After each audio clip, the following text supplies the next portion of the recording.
اعراف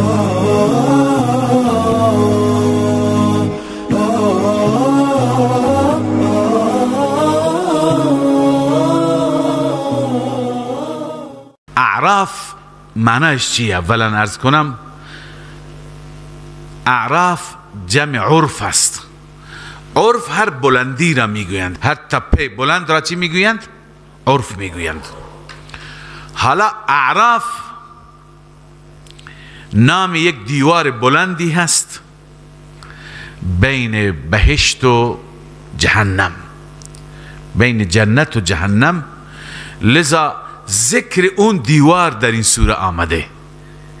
بسیاری اصحاب الاعراف هستند، نه بلا تکلیف، نه در جهنم انداخته میشن نه به بهشت میروند. اینها را بسیاری از تابعین و همچنین مفسرین میگویند اینا کسانی هستند که حسنات و سیئاتشان برابرند، خوبی ها و بدی هاشون برابر هستند.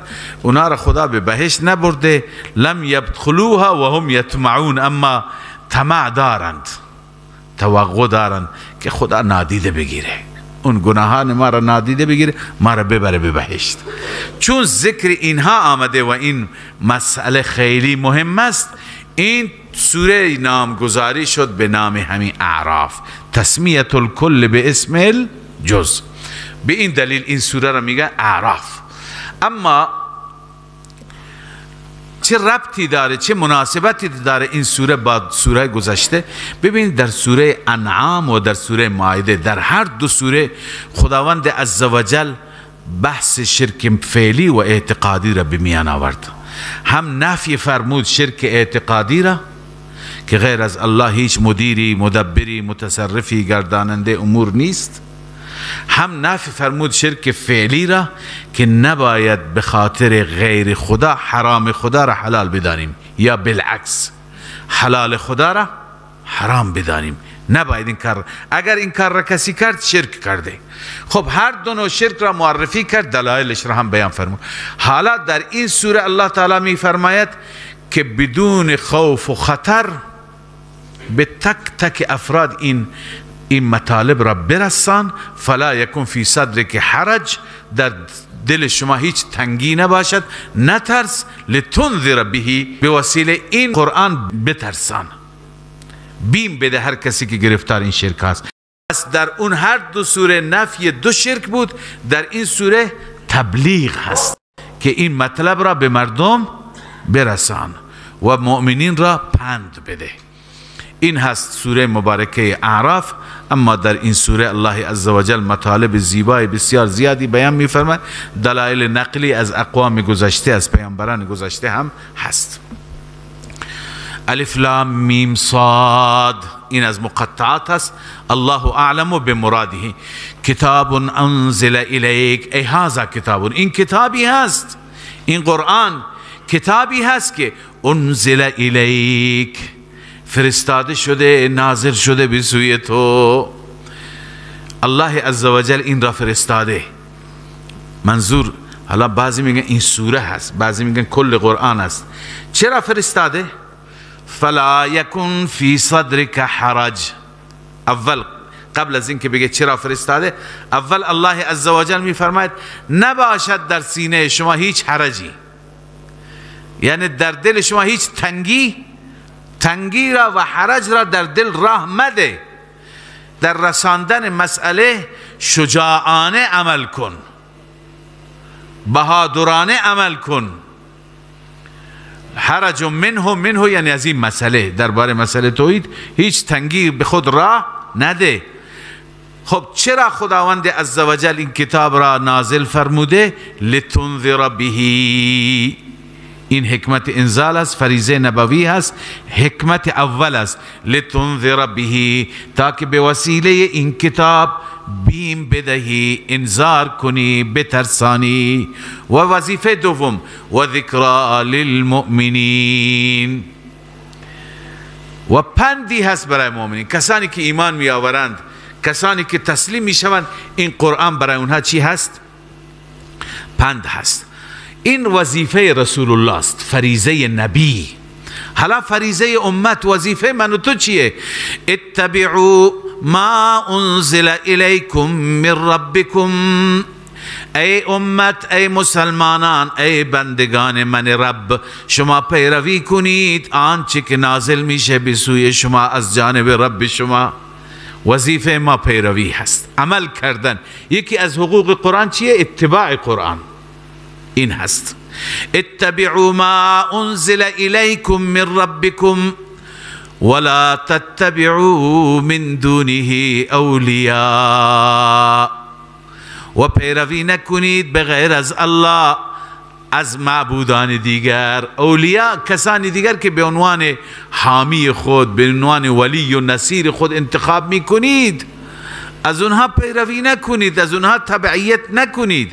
قلیلا ما تذکرون، بسیار کم هستید اونایی که پند میگیرید. یعنی اونایی که این مطالب را متوجه میشن، پند میگیرن، اندکن. قبلا هم خواندیم همیشه اهل حق، اهل ایمان، اهل توحید در اقلیت هستند. اما اونهایی که پند نمیگیرند و از دیگران پیروی میکنند به جای اینکه از خدا پیروی کنند، از خدایان باطل، از آلهه باطل، خداوند عزوجل برای اونها تخویف دنیوی بیان میفرماید. اونها برند تاریخ گذشته را بخوانند، تاریخ عذاب خدا بر پیشینیان را بخوانند. الله می فرماید و کم من قریة اهلکناها فجاءها بأسنا بیاتا. چقدر قریه ها را ما هلاک کردیم، یعنی اهل قریه ها را. فجاءها بأسنا بیاتا، آمد پیش اون قریه ها عذاب ما به وقت شب آمد، بیتوتا به وقت شب آمد. او هم قائلون، یا زمانی عذاب ما آمد که آنها قیلوله می کردند. قائلون از قیلوله یعنی بیشتر در وقت استراحت و وقت خواب و وقت غفلت عذاب میاد. اما وقتی که عذاب آمد اونها چه دعایی میکردن، چه تضرعی میکردن؟ فما کان دعواهم اذ جاءهم بأسنا، نبود دعوای اونها، دعای اونها، ای دعاهم و تضرعهم، نبود دعا و تضرع اونها اذ جاءهم بأسنا، زمانی که عذاب ما آمد، الا ان قالوا، مگر می گفتن انا كنا ظالمین، بار الها ما بر خود ظلم کردیم، ستم کردیم، ما ستم کردیم، اشتباه کردیم. الله عزوجل می فرماید ما عذاب دادیم، اونا تو دل پشیمان شدن، به دل گفتن ما اشتباه کردیم، بالاخره هلاک شدن. اما خدا به همین اکتفا میکنه در دنیا نابودشون کرد؟ نه، به اینجا مسئله تمام نمیشه. این یک بخش کوچیکی بود، این در دنیا بود، در عقبا تازه شروع میشه. این تخویف اخروی هست. الله می فرماید فلنسألن الذين ارسل الیهم، البته حتما ما سوال میکنیم. قبلا خدمت شما گفتم بعضی از مفسرین این لام تاکید و نون تاکید، دو تا تاکید باشن به معنی قسم ترجمه میکنند. واقعا به معنی قسم هم زیبا میشه، چون قسم هم برای تاکید است، اینجا دو تا تاکیده، پس اینطور ترجمه میشه قسم به ذاتم که ما سوال میکنیم آنهایی را که ارسل الیهم، انبیا به سوی اونها فرستاده شدن، ما اونها را سوال میکنیم، توبیخن، توبیخشو میکنیم. خدا همه چیز را میدوند، هدف از سوال که خداوند میکنه توبیخ. ولنسألن المرسلین، اینجا بنویسه تلطفاً، نرمی. قسم به ذات ما با نرمی از مرسلین، از پیامبران هم سوال میکنیم. ای پیامبران اینها چه جوابی به شما دادند؟ اینها در جواب دعوت شما چه گفتند؟ و بعد الله تعالی هر چیزی را که اون امتها انکار بکنه همه را برایشون تعریف میکنه. شما چی کردید چی نکردیم؟ ما که شاهد بودیم، حاضر و ناظر بودیم، همه چیز را میدیدیم. فلنقصن علیهم بعلم، البته حتما یا قسم به ذاتم ما تعریف میکنیم بر آنان، با علم تعریف میکنیم، بر اساس علم، مبتنی بر علم برای اونها همه چیز را میگیم. و ما كنا غائبین، این علت. خدا از کجا میفهمه؟ الله میفرماید زمانی که شما عمل میکردید و ما كنا غائبین، ما غائب نبودیم، ما حاضر بودیم، میدیدیم شما چی کار میکردید. و الله تعالی میفرماید والوزن یومئذ الحق، وزن اعمال در اون روز حق است. وزن اعمال چیه؟ حق است، یک واقعیتیه. وزن اعمال، چطور اعمال وزن میشه؟ اعمال جواهر نیستند، از اعراض است. عمل عرض است. عرض را چطور وزن میکنند؟ حالا در تفسیرهای گذشته چیزهای مختلفی نوشته. بعضی نوشتن که اعمال انسان یؤتی بالاعمال الحسنه على صورت حسنه و بالاعمال السیئه على صورت قبیحه. اعمال حسنه به شکل حسنه مجسم میشه و اعمال سیئه به شکل قبیحه مجسم میشه. همون جسم ها را وزن میکنن، روی ترازو میگذارن. بعضی این را گفتن. بعضی میگویند که وزن میشه اعمال، این اعمال روی برگه ها نوشته میشه، روی الواح و روی تخته ها نوشته میشه. همون الواح را، همون تخته ها را، همون دفاتر را وزن میکنن. چقدر عمل کرده اونها را روی ترازو میگذارند. اما اینها را در گذشته علما میگفتند. امروز مفسرین و معاصرین میگویند امروز این مسئله حل شده، امروز نیاز به بحث در این رابطه نیست. کسی سوال نمی کند عمل که دیده نمیشه چطور وزنش میکنن. خیلی چیزها هستند الان دیده نمیشن، وزن میکنند یا نمی کنند؟ وزن میکنند. مثلا دماسنج الان دما را وزن میکنه یا نه؟ دماسنج میگه که حالا هوا چند درجه بالای صفر است، سرد بشه میگه چند درجه زیر صفر است. ببین این سردی و گرمی مگر از اعراض نیست؟ از اعراض هست نه؟ دیده نمیشه. سردی کجاست؟ کی میبینه؟ گرمی کجاست؟ دیده نمیشه ولی وزن میشه. یا این تبسنج که حرارت بدن شما را و برودت بدن شما را نشان میده، خود چند درجه تب داره انسان، مگه این تب دیده میشه؟ حالا همه چیز، همه عرض کنم که اشیاء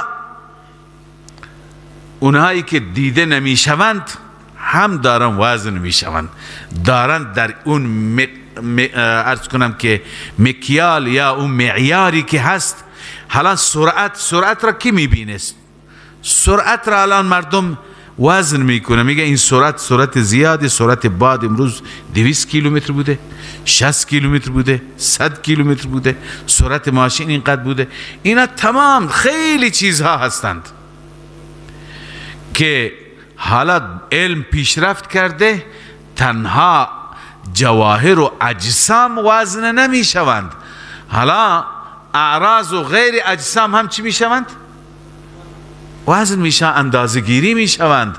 پس خدای عزوجل بهتر میداند که اعمال نیک را چطور وزن کند، اعمال بد را. این دیگه الان نیاز به بحث نداره. والوزن یومئذ الحق، وزن اعمال در اون روز حق است. فمن ثقلت، این بشارت است، فمن ثقلت موازینه، هر اون انسانی که سنگین بشه وزن اعمالش، اون که نامه اعمالش سنگین بشه، کارهای زیادی انجام داده، هم تلاوت دارد، هم سجده زیاد دارد، هم دعا و نیایش، هم ذکر و استغفار، هم صدقه، هم نیکی، هم خوش اخلاقی، نسبت به حقوق الله هم انجام وظیفه کرده، نسبت به حقوق العباد خوش به حالش. الله می فرماید فمن ثقلت موازینه، هر کسی که وزنش سنگین باشد، فاولئک هم المفلحون، این افرادی هستند که کامیاب عذابند. و من خفت موازینه، هر کسی که سبک باشد وزن اعمالش، نامه اعمالش، هیچی انجام نداده، نه نماز خونده، نه روزه گرفته، نه نیکی کرده، نه صدقه داده، نه اخلاق و نیکی بری به نسبت به انسانها داشته، هیچی در اون تبره خودش نداره.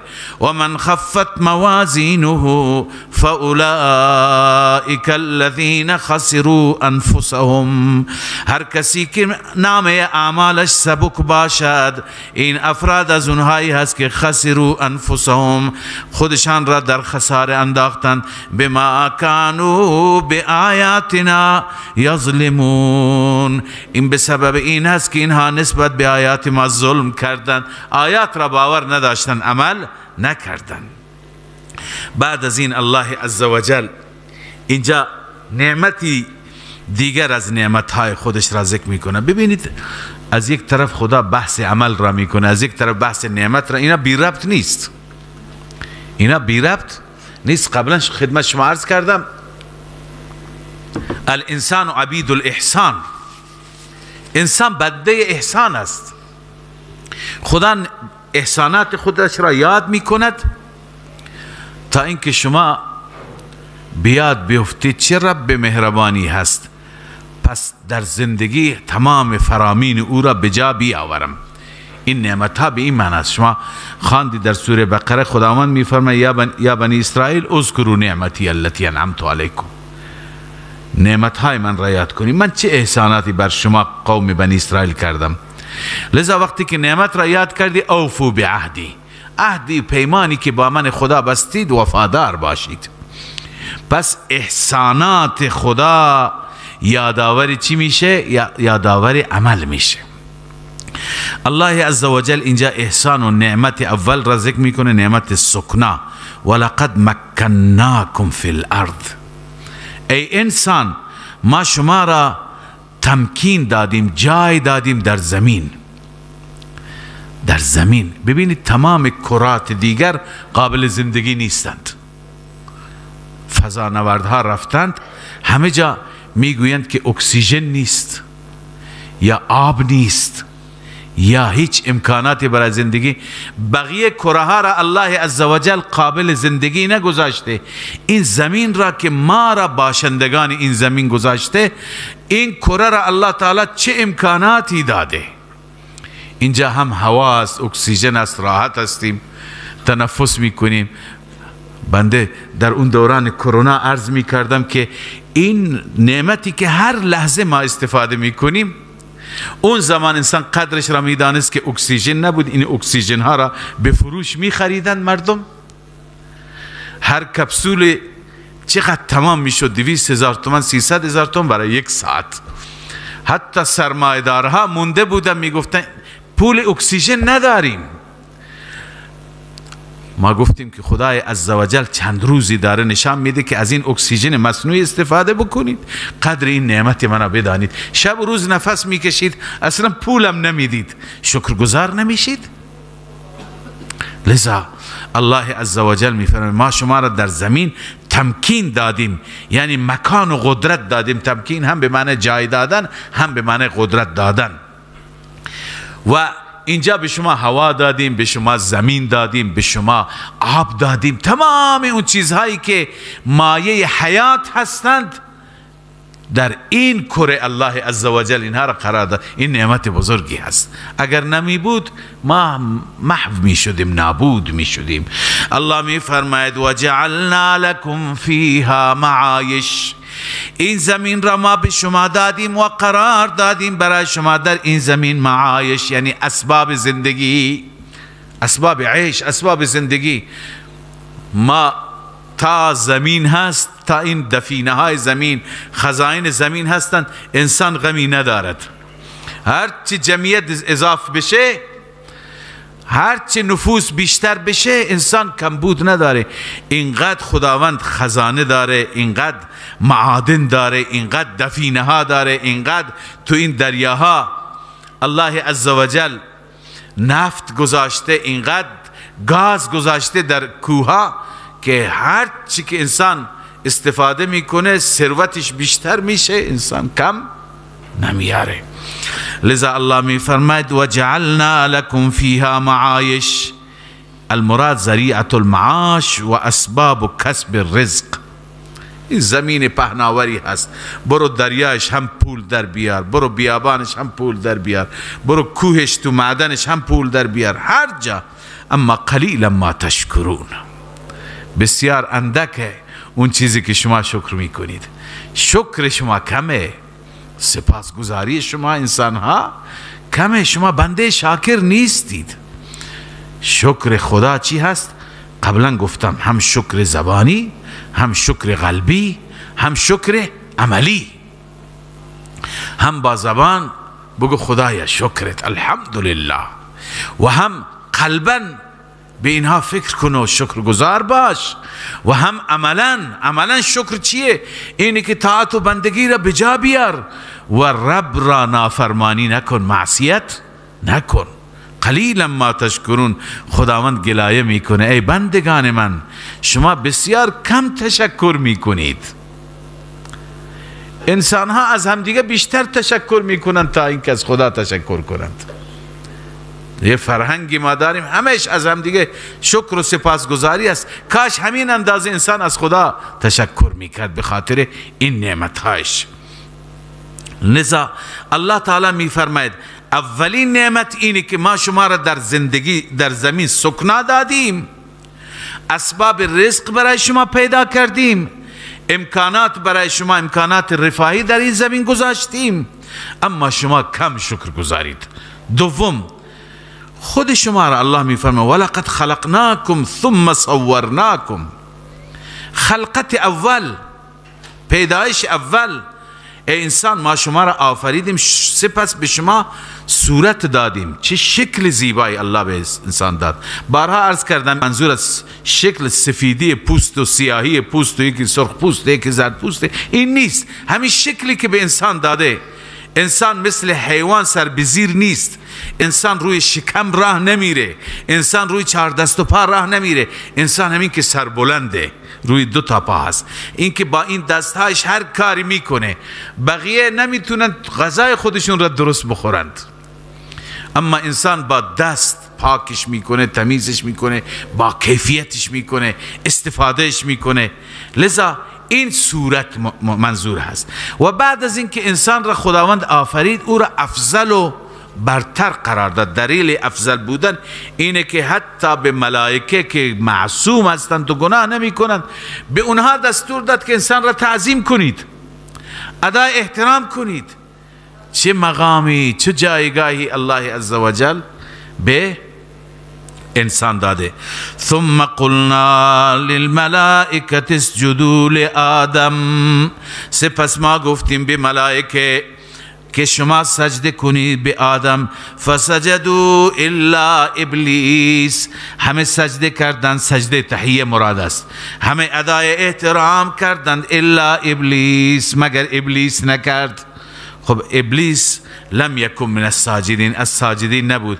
شما سوال میکنید که ابلیس که خود جز ملائکه نیست، ابلیس جز فرشتگان نیست، چرا الله عزوجل ابلیس را استثناء کرده؟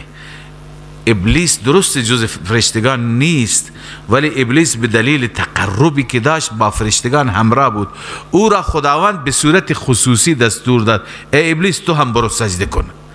به چه دلیل؟ از اینجا نگاه کن آیه بعد. قال ما منعك الا تسجد اذ امرتك. ای ابلیس چه چیزی مانع سجده شد؟ سجدهش تو شد اینکه سجده نکردی. اذ امرتک، زمانی که من رب تو را امر کردم. اما ابلیس بیچاره گرفتار غرور شد. غرور و تکبر انسان را میزنه به زمین. قال انا خیر منه، من بهترم از این آدم. خلقتنی من نار و خلقته من طین. تو مرا از آتش آفریدی و او را از گل آفریدی. این نقصان عقلش هست، ناقص العقل است، درکش ضعیفه. هر کسی که فکر بکنه برتری من بر اساس جنسه، بر اساس ماده اولی هست، بر اساس خاک، بر اساس وطن، بر اساس ملیت، بر اساس زبان. این تفکر همین تفکری هست که اینجا میخوانیم. لذا انسان به خاطر این مسائل افضل نیست. افضلیت با ماده و با جنس کار نداره. اولا از کجا که خاک، آتش از خاک افضل تره؟ کی گفته آتش از خاک افضل تره؟ بعدا دار و مدار فضیلت بر اینها نیست، دار و مدار فضیلت بر این هست که کی از خدا اطاعت میکنه، بیشتر اطاعت میکنه. لذا او اینها را پیش کرد. خدای عزوجل ناراضی شد. قال فهبط، برو پایین. فهبط منها، بعضی میگن منها یعنی از جنت، بعضی میگن اون تو بهشت نبود، او تو آسمان ها بود، با فرشته ها بود. منها یعنی من السما. فما یکون لك ان تتکبر فیها، سزاوار نیست برای تو در این جایگاه نیستی که اینجا تکبر کنی. فخرج، برو بیرون. انک من الصاغرین، همانا تو از ذلیل ها هستی. صاغر ذلیل، به دلیل چی؟ به دلیل کبر. هر کسی که بالاخره تکبر میکنه او را خدا ذلیل میکنه. از اینجا معلوم میشه او متوجه شد که کارش خراب شد، بر انسان عصبانی شد. خواست تا روزی که این دنیا هست، میدونست تا روزی که این دنیا هست انسان هم هست، خواست بماند تا انتقام بگیرد. تقاضای دعا کرد، تقاضای بقا کرد، دعا کرد و تقاضای بقا کرد. خداوند عزوجل تا 1% قبول کرد دعاش را، تا حدی قبول کرد. گفت باشه تو که مهلت میخوای مهلت میدیم. بس دعای کافرم قبول میشه، در دنیا قبول میشه، برای آخرت نه امکان داره یک کافری، یه مشرکی، یه منافقی رو به خدا بیاره خدای فرزندم را شفا بده، خدا شفاش میده. اگر دعا قبول بشه این دلیل مقبولیت نیست. چرا؟ برای مؤمن بله، اما برای کافر چیه؟ استدراج است. اگر او همه کارها وفق مراد او پیش میره، طبق میل او پیش میره، اونطور که او میخواد میشه، او میخواد در جنگ پیروز بشه پیروز میشه، این دلیل مقبولیت او نیست. دلیل چی هست؟ استدراج است. پس الله می فرماید قال انظرنی الی یوم یبعثون، گفت بار الها مرا مهلت بده تا روزی که مردم از قبرها بلند میشند. او چی خواست؟ میخواست که در دنیا که دنیا تمام میشه و میمیرند همه و دوباره از قبرها بلند میشن، اصلا برش مرگ نیاد. اما این بخش قبول نشد. خداوند فرمون نه، قال انک من المنظرین، تو مهلت داده میشی، اما در آیه دیگه هست که الی یوم الوقت المعلوم، اون وقتش مشخصه، من خدا میدانم. قال فبما اغویتنی، ابلیس گفت به سبب آنچه که مرا تو گمراه کردی، لاقعدن لهم صراطك المستقیم، من حتما مینشینم برای آنها بر اون صراط مستقیم تو، در مسیر دین حق. پس ببینید ابلیس معلوم میشه بیشتر سروکارش با اهل دین هست، سعی میکنه اینها را فریب بده. اون کسی که خودش گمراهه اون دیگه نسبت به او خاطرش جمعه، دلش جمعه. اما کسانی که بر دین حق و بر صراط مستقیم هستند بیشتر مترصد برای اینهاست، بیشتر دنبال میکنه اینها را. میگه لاقعدن لهم صراطك المستقیم، کجا میشینم؟ در مسیر صراط مستقیم تو، و بعدا از هر طرف تلاشم را میکنم، از هیچ کوششی دریغ نمی کنم.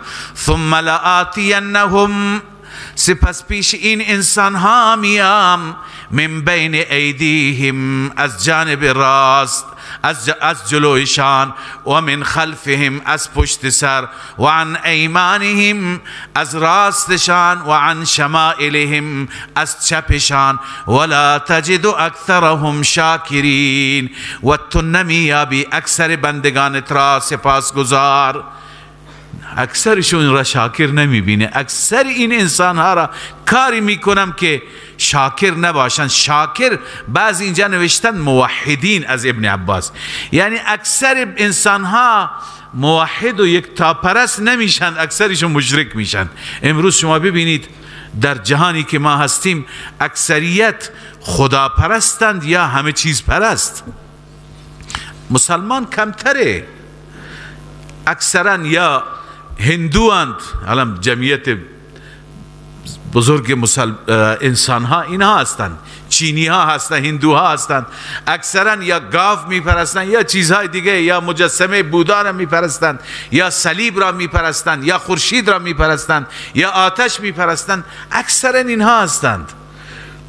اونهایی که فقط خدا را میپرستند اقلیتن. به همین خاطر میگه ولا تجد اکثرهم شاکرین، اکثرشان را شاکرین و سپاسگزار نمیبینی. خداوند عزوجل میفرماید. ها اینجا یک مطلبی خدمت شما ذکر بکنم که من بین ایدیهم و من خلفهم و عن ایمانهم و عن شمائلهم یعنی چه؟ بعضی که درسترش هم همینه، بعضی میگن منظور مطلق هست، یعنی از هر طریق من تلاش میکنم که گمراهشون بکنم. الظاهر ان اتیانه من هذه الجهات الاربعه، شیطان میگه من از هر جهتی از جهات چارگانه سعی میکنه انسانها را گمراه بکنم. کنایت عن وسوسته و اغوائه له، که وسوسه میکنم، گمراه میکنم. والجد فی اضلاله من کل وجه یمکن، از هر صورتی که برای من ممکن باشد انسانها را به بیراهه میکشم. اما بعضی میگن نه، من بین ایدیهم یعنی جلوگیری از ایمان به آخرت، چون آخرت جلوی ما است. نه، آخرت هنوز بهش نرسیدیم، داریم میریم به سمتش. کجاست؟ جلوتره. پس من بین ایدیهم جلوتر یعنی چی؟ آخرت.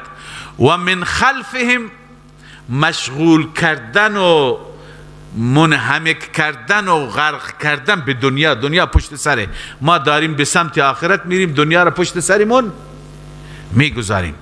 و عن ایمانهم یعنی از نیکی ها، چون بیشتر یمین برای چی بکار برده میشه؟ نیکی.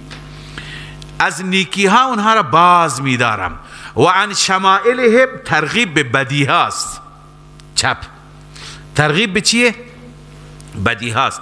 پس چار جهت را شیطان ذکر کرد، معنیش اینه که اونها را از آخرت که جلویشون هست غافل میکنم، دنیا که پشت سرشون هست اونها را به اون گرفتار میکنم، نیکی ها که از سمت راست هست نیکی ها را نمیگذارم انجام بدند، و بدی ها که تعبیر شده به شمال بدی ها را انجام میدهند. ولا تجد اکثرهم شاکرین. خداوند فرمود قال اخرج منها، بیرون شو از این جا، برو پایین. مذءوما مدحورا، مذءوما یعنی ملامت شده، مورد مذمت شده. مدحور یعنی مطرود، مطرود و رانده شده، برو بیرون. لمن تبعک، خداوند میفرماید من هم پروایی ندارم. لمن تبعک، البته اون کسی که تو را پیروی کند، هر کسی که از تو فرمان ببرد. لأملأن جهنم منکم اجمعین، هر کسی در خط تو باشد، در مسیر تو باشد، من پر میکنم جهنم را از همه شما، از همگی شما. در آیات گذشته در ارتباط با که الله عزوجل آدم را خلق فرمود و به فرشتگان دستور تعظیم و سجده داد و همچنین به ابلیس و او ابا کرد و الله تعالی او را مطرود کرد و ملعون فرمود، خواندید. حالا بعد از اینکه او طرد شد، به آدم علیه السلام دستور داد و یا آدم اسکن انت و زوجک الجنه، ای آدم شما و همسرت در بهشت سکونت کن، فکلا من حیث شئتما، بخورید از هر جایی که می خواهید، اما یه چیزی را خداوند ممنوع کرد، ولا تقربا هذه الشجره، نفرمود که از این درخت نخورید، فرمود نزدیکش نروید. این مبالغه هست، این تأکید بیشتر هست. ولا تقربا ای بالاکل فیها، نزدیک نشوید یعنی از نظر خوردن نخورید. و هی ابلغ و اوکد من لا تأکل، اگر لا تأکل می گفت اونقدر تأکید نبود که این گفت ولا تقربا هذه الشجره، چون اگر نزدیک بشید بخورید فتکونا من الظالمین، از ظالمین خواهید شد. حالا بحث اینه که این درخت چیه؟ این درخت را قرآن کریم چند جا این داستان آدم و حوا را ذکر فرموده، در همه این جاها اسم این درخت را نیاورده. وقتی که خداوند اسم درخت را ذکر نکرده حتما عرض کنم که حکمتی دارد. ما چرا تکلف کنیم و دنبالش بیفتیم که چه درختی بوده؟ ابهموا ما ابهمه الله، چیزی را که خدا مبهم کرده، خدا نامشخص کرده، شما هم دنبال نکنید، شما همونطور مبهم بذارید.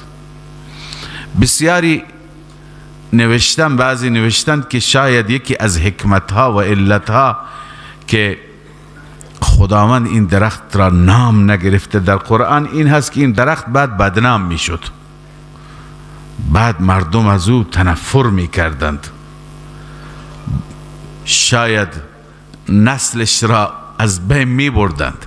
به این خاطر الله عزوجل اسمی از اون درخت نبرده، حتما در این حکمتی هست، پس ما هم دنبال نمی کنیم. فوسوس لهم الشیطان، الله می فرماید برای آن هر دو شیطان وسوسه کرد، برای آن هر دو شیطان وسوسه کرد، یعنی در اونها وسوسه القا کرد. از اینجا معلوم شد که شیطان چگونه اونها را فریب داد. بعضی بحث میکنن شیطان چطور رفت و بعضی از اهل تفسیرم واقعا تکلف دارن در جواب دادن. بعضی میگن زمانی که شیطان داشت از بهشت خارج میشد، آدم داشت داخل میشد، همینجا همدیگر را ملاقات کردند، در راه گفت. بعضی میگن که آمد در بهشت اونجا ایستاد، نیازی نیست به این تکلفات. و بعضی حتی این را از کتاب مقدس گرفتن، کتاب مقدس یهودیان و مسیحیان.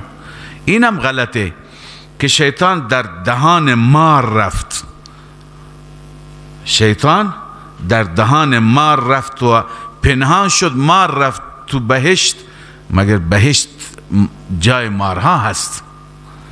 هیچ چیزهایی میگویند که هیچ نیاز به اینها نیست. اینی که قرآن گفته درسته، شیطان وسوسه کرد. خدای تعالی به شیطان برای امتحان ما انسان ها این قدرت وسوسه را داده. حتی رسول اکرم صلی الله علیه و سلم می فرماید زمانی که انسان به نماز می ایستد، ان الشیطان یجری من الانسان مجرى الدم، شیطان تو این رگها هنوز وارد میشه و از اون راه خون میاد و در دل وسوسه میکند. خدای عزوجل این قدرت فوق العاده را برای امتحان ما به او داده. پس وسوسه کرد شیطان برای آن دو. اما لیبدی لهما ما ووری عنهما من سوآتهما، تا اینکه ظاهر کند برای آنها آنچه که پوشیده شده بود از آنها از عورتهایشان. سوآت به معنی عورت. اصل سوء به معنی بدی هست، چیز افتضاح، چیز رسوا، ولی اینجا تعبیر شده به چی؟ به شرمگاه. اون تعبیر شده به سوء که یعنی اگر اون لخت باشه بلا نسبت افتضاح است، بسیار بد است، بسیار خراب است. اسلام دین حیا است، دین عرض کنم که اینه که انسان با حیا باشه. لذا این تعبیرات قرآن هم حساب شده هستند. تعبیرات اسم اون اعضا، اسم شرمگاه را حتی نمیبرد، کنایه ذکر میکند. بس بدانی این معنادار است. لیبدی لهما ما وریا، معلوم میشه از این آیه لام عاقبت است، یعنی نتیجه این شد. و یکی از بزرگترین آرزوهای شیطان اینه که لباس را از تن انسان ها بکشد. چنانچه امروز موفق شده.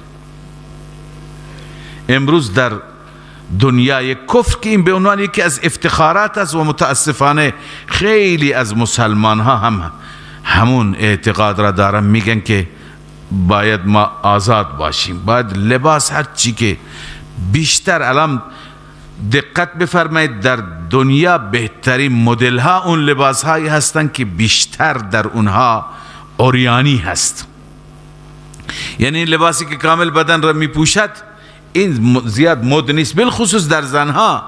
جالب اینجاست که زن که بدنش نازکتر هست و لطیفتر هست و حساستر هست، اون بدنش برهنه است. مردها همه بدنشون پوشیده. شما میبینید که مردها بلا نسبت این عرض کنم که شورتی چیزی به پا داشته باشن، نه، مردها بدنشون نمایان باشه، نه. یعنی اون چیزی که قرآن میخواد سعی میکنه مدل ها را عکس اون بالاخره ترسیم کنند و ترتیب بدن برای مردم. لذا در میان مدل لباس هرچی که سینه برهنه تر باشد، هرچی که عورت بیشتر ظاهر بشه، بخشی از شکم ظاهر بشه، این مدل بهتری است. اینقدر انسان ها به سوی برهنگی رفتن، چیزی که شیطان میخواست. شیطان هم همین خواست. اینجا یک نکته دیگری بعضی از مفسرین معاصرین نوشتند که در کتاب مقدس یهودیان و مسیحیان نوشته که ابتدا وقتی که آدم و حوا رفتن لباس نداشتند. این غلطه. از اینجا معلوم میشه که ابتدا لباس داشتند، خداوند عزوجل به اونها لباس داده بود. شیطان با این عرض کنم که وسوسه خودش، فریب خودش، اون لباس را در آورد. پس انسان از همون ابتدا که آفریده شد خداوند بهش لباس داد و لباس زینتی هست برای انسان، یه زیبایی هست. خود قرآن بیان میفرماید این زیبایی هست. و انسان وقتی که عریان باشد، لخت باشد، بسیار نازیباست، بسیار بدشکله. پس الله میفرماید لیبدی لهما، تا که ظاهر کنه برای اونها آنچه که پوشیده شده از سوآتهما، از عورتهاشان. و قال ما نهاکما، این تشریح وسوسه است. شیطان وقتی وسوسه کرد به آدم و حوا چی گفت؟ گفت که خداوند شما را باز نداشته، ما نهاکما ربکما عن هذه الشجره، رب شما را از این درخت باز نداشته مگر از این مسئله که الا ان تکونا ملکین، شما میشید دو تا فرشته، او تکونا من الخالدین، یا اینکه شما اینجا برای همیشه میمانید، حیات ابدی دارید. به این خاطر نخواسته شما فرشته بشید و نخواسته که شما همیشه بمانید، به این خاطر شما رو گفته نخورید، شما که بخورید همیشه میمانید. و قاسمهما، برای آن دو قسم یاد کرد که انی لکما لمن الناصحین، من خیرخواه شما هستم. اینقدر قسم خورد تا اونها هم به دلشون نشست که این درخت مفیده و اینکه خداوند ما را باز داشته، حتما خیری تو این هست که الانسان حریص فی ما منع. لذا شوق به خوردن از اون درخت بیشتر میشد. حالا الله میفرماید فدلاهما بغرور، اون هر دو را متمایل کرد. دلالت داد متمایل کرد، علاقمند کرد. به غرور یعنی با فریب دادن، با فریب. اما وقتی که اونها اشتباه کردند و این درخت را خوردن چی شد؟ فلما ذاق الشجرة بدت لهما سوآتهما، وقتی که هر دو چشیدند از درخت ظاهر شد برای اونها عورتشان. و طفقا، معلوم میشه ببین انسان در فطرتش هست که خودش را بپوشاند. و طفقا، شروع کردند یخصفان علیهما، یخصفان یعنی یلزقان، می چسباندن بر عورتهای خودشان، من ورق الجنه، از برگ بهشت. و ناداهما ربهما، آن دو را ندا کرد، خطاب کرد ربشان، الم انهکما عن تلکما الشجره، آیا من شما را باز نداشتم از این درخت؟ و اقول لکما، آیا من به شما نگفته بودم ان الشیطان لکما عدو مبین، همانا شیطان برای شما دشمن آشکاری هست. اونا گفتن چرا؟ حالا معذرت خواهی کردم. ببینید پس شیطان اونها را لغزاند. این معصیت نیست، این زلت هست. شما در سوره بقره خواندی فازلهم الشیطان. ما معتقدم انبیا معصومند. عصمت یعنی گناه نمی کنند. گناه کدومه؟ گناه اونه که انسان قصداً نافرمانی پروردگار را می کند. انسان اراده می کند که من اینجا اون چی که خدا میگه نمی کنم، قصداً. اما زلت اونه که قصد نافرمانی ندارد، از پیشش دیگه از در میره. لذا طبق بعضی از آیات معلوم میشه که اصلا حضرت آدم فراموش کرد. نسی آدم ولم نجد له عزما. الله میفرماید آدم فراموش کرد، ما در وجود او، در درون او تصمیمی برای عصیان و نافرمانی ندیدیم. پس معصیت اونه که انسان اراده میکند اینجا هرچی خدا گفته من نمی کنم، قصداً خلاف دستور خدا میکنه. اما زلت اونه که یا نسیانا یا خطأ، یا نسیانا یا خطأ. پس این گناه نبود، این گناه نبود. اما هر دوتا معذرت خواهی کردن. قال ربنا ظلمنا انفسنا، ما بر خود ظلم کردیم. اینجا یک نکته دیگری هم خدمت شما ذکر بکنم که در بایبل، کتاب مقدس، نوشته که حوا، بعضی از اهل تفسیر ما، مفسرینی که این روایت های ضعیف را نقل میکنند، همین نوشتند. و بعضی از واعظان و سخنرانان در سخنرانی خودشون همینو میگند. این اشتباه است. چی میگن؟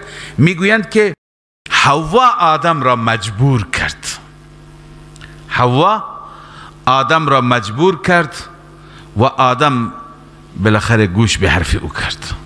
لذا میگویند که عامل اصلی این معصیت و این گناه حوا بود. به همین خاطر مسیحیان معتقدند، حالا میگه حقوق زن، ولی اونها معتقدند که زن راه ورود به معصیت هست، زن در گناه هست، گناه درش باز شد به وسیله زنها. این داستان را ذکر میکنند، چون در کتاب مقدسشون همین نوشته که حوا زیاد تو گوش آدم خواند و تشویق کرد و او را مجبور کرد.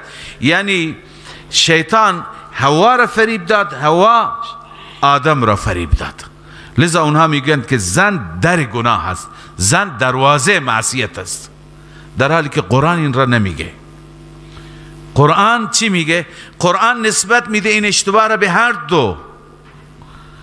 قرآن نگفته اشتباه مال زن بود تنها. الله عزوجل صیغه چی میاره؟ تثنیه از همون ابتدا. ولا تقربا فتكونا لیبدی لهما ما سوآتهما، و بعد قاسمهما، برای هر دو سوگند خورد. تنها برای آدم نخورد، برای حوا نخورد، تنها حوا را تشویق نکرد، فدلاهما، هر دو را متمایل کرد. پس معلوم میشه که اشتباه زن تنها نبود که ما بیاییم الان تو سری بزنیم به زنها بگیم اینها عامل گناه هستند، اینها در گناه هستند. به این صورت این قشر را تحقیر بکنیم. و وقتی که معذرت خواهی کردم هم هر دو معذرت خواهی کردم. این کلمات را خداوند عزوجل به آدم و حوا تلقین کرد. این کلمات در سوره بقره شما خواندید فتلقى آدم من ربه کلمات. آدم از ربش کلماتی گرفت. اون کلمات چی بودن؟ اون روایت های خود ساخته ای هستند که بعضی میگن آدم به حق پنجتن پاک سوگند یاد کرد، خدا را سوگند داد. این روایتی درست کردن.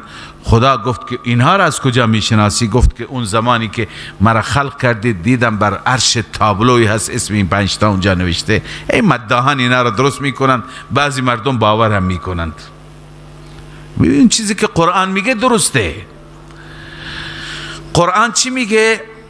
میگه هر دو این دعا را کردن، با این مناجات رحمت خدا را مجدد به سوی خود متوجه کردن. قالا ربنا ظلمنا انفسنا، آن دو گفتن بار الها ربنا ظلمنا، ما ظلم کردیم بر خودمان، و ان لم تغفر لنا، و اگر ما را نبخشی و ترحمنا بر ما رحم نکنی لنکونن من الخاسرین، ما از زیانکاران میشیم. لذا الله عزوجل به آدم گفت قال اهبطوا بعضكم لبعض، ای آدم فرود بیایید شما به زمین، بعضكم لبعض. معلوم میشه که قبل از اینکه دعایشون و توبهشون پذیرفته بشه، قبل از توبه هم خدا گفت فرمود بری پایین. حالا بعد از این دعا توبهشون قبول شد، ولی فعلا معلوم میشه که بهشت موقتا رفته بودن، چون از همون اول خدای عزوجل فرمود که انی جاعل فی الارض خلیفه.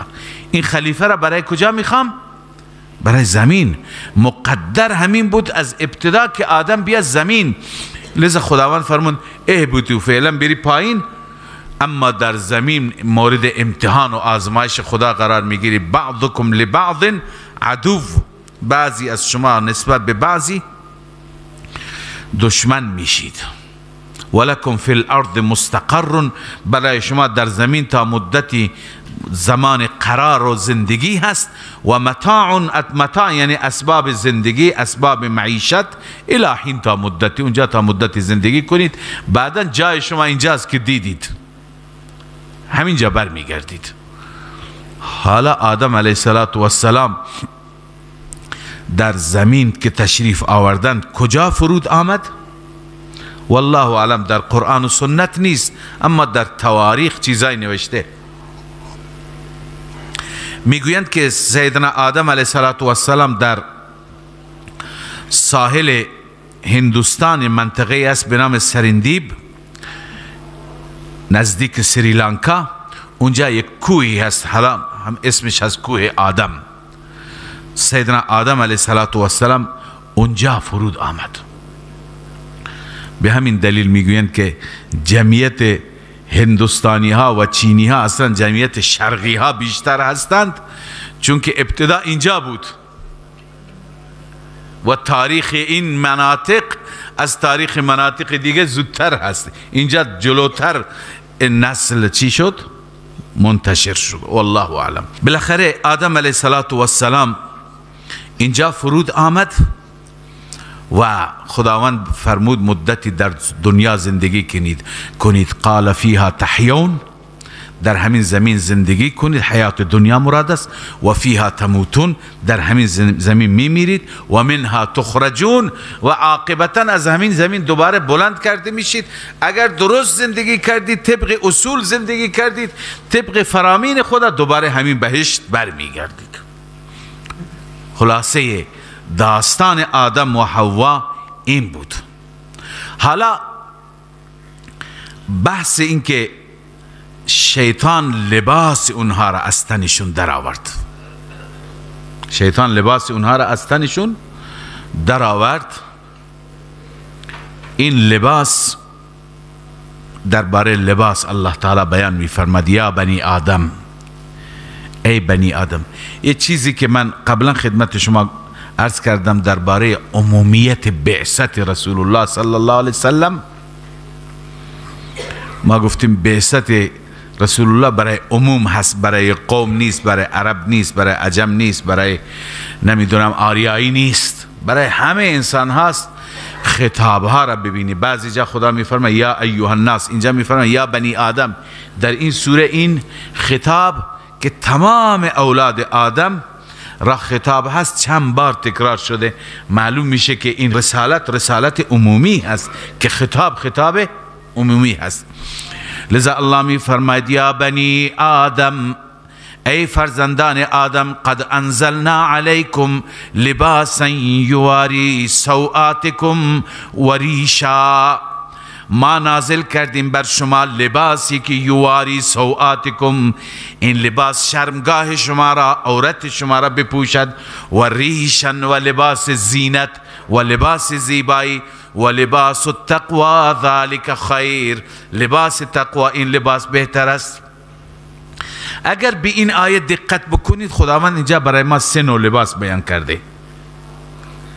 یکی لباسا یواری سوآتکم، دوم و ریشا، لباسی که در اون زینت شماست، سوم و لباس التقوی. لذا بر اساس این آیه خدمت شما عرض می کنم که لباس بر 3 نوع هست. اولین لباس اون لباس ضرورت، اون لباسی که انسان باید همیشه اون لباس را داشته باشد، هیچ وقت بدون اون لباس نباشد. اون لباس چه لباسی؟ من به اعتبار مرد عرض می کنم، زنها مشخصه. اون لباس لباسی است که عورت را بپوشد، یواری سوآتکم. عورت تا کجاست؟ البته اینجا برداشت فقهای ما متفاوت است. امام مالک رحمه الله می فرماید که اون لباسی هست که سبیلین را، هر دو عورت غلیظه را بپوشد، اونها را و اطراف اونها را کافی هست. یعنی لباس اصل که لباس عورت هست همین لباسه. بعد ایشون معتقدن که مثلا این ران جز عورت نیست برای مرد، همین که فقط سبیلینش پوشیده میشه و اطراف اونها پوشیده میشه، بالاخره همین لباس هست. امام شافعی رحمه الله معتقد است که نه، تنها این کافی نیست، این ران هم عورت است، باید ران هم چی بشه؟ پوشیده بشه. لذا ایشون معتقد است عورت میاد تا کجا میاد؟ تا زانو، بالاتر از زانو. امام ابو حنیفه رحمه الله می فرماید نه، این اندازه کافی نیست.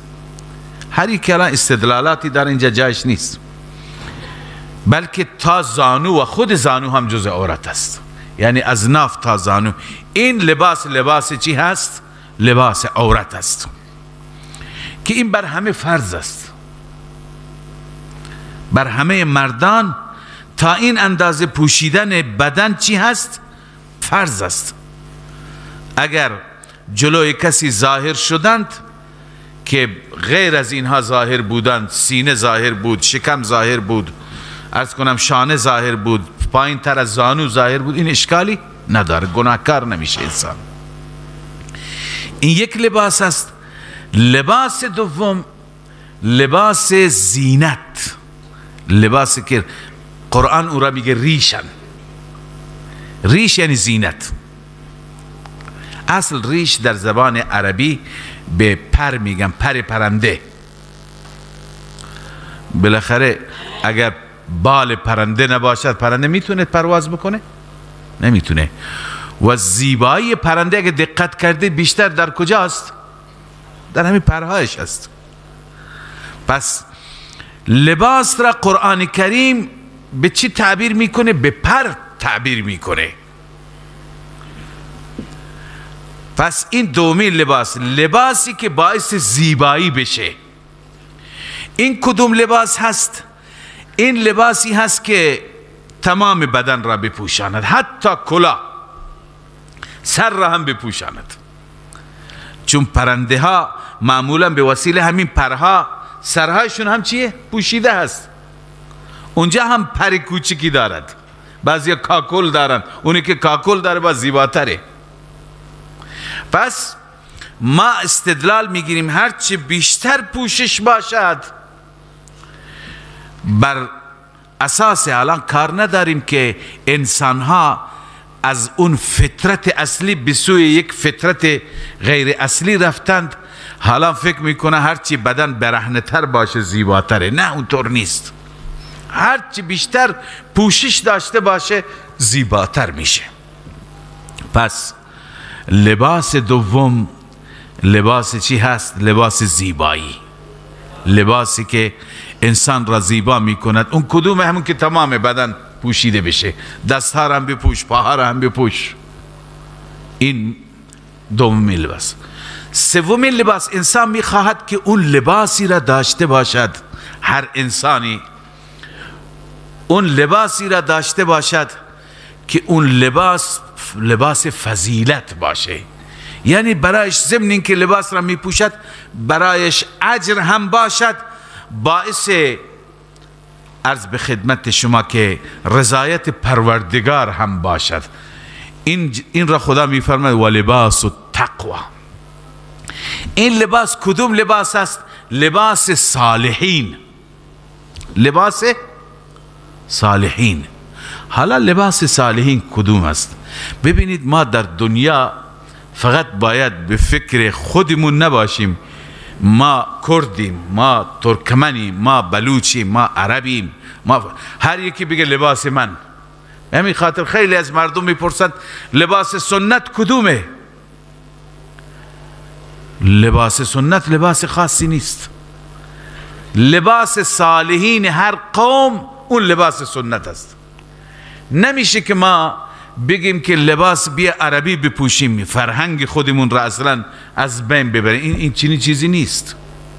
یک زمان یه جماعتی رفته بود و یه جای منطقه گلستان رفته بود. خب بعضی افراد نمیدونند، اجتهاد میکنند.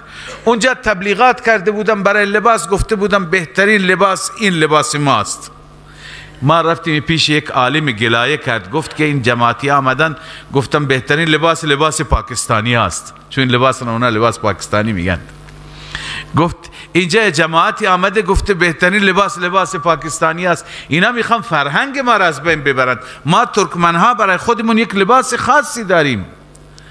ما گفتیم نه، اونا اشتباه کرد، اونا نمیدونه. هیچ کسی چنین اعتقادی ندارد که بالاخره شما لباس خودتون را ترک بکنید و برید لباس اونها را بپوشید.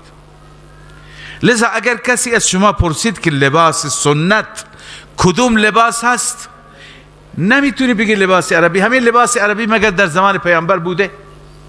نبوده. در اون زمان دو تا لنگ بوده، یکی پایین میبستند، یکی بالا مثل احرام. کی الان این لباس را میپوشد؟ این هم از نظر عرف عیب هست امروز، مگر در ایام حج. پس لباس سنت، جواب درست اینه، لباس سنت هر قومی، هر منطقه‌ای اون لباسی است که صالحین اون قوم میپوشند. انسانهای درست میپوشند، انسانهای وجیه میپوشند، انسانهای خوب میپوشند. هم اینه که بگیم لباس ملایی است، اینم غلطه.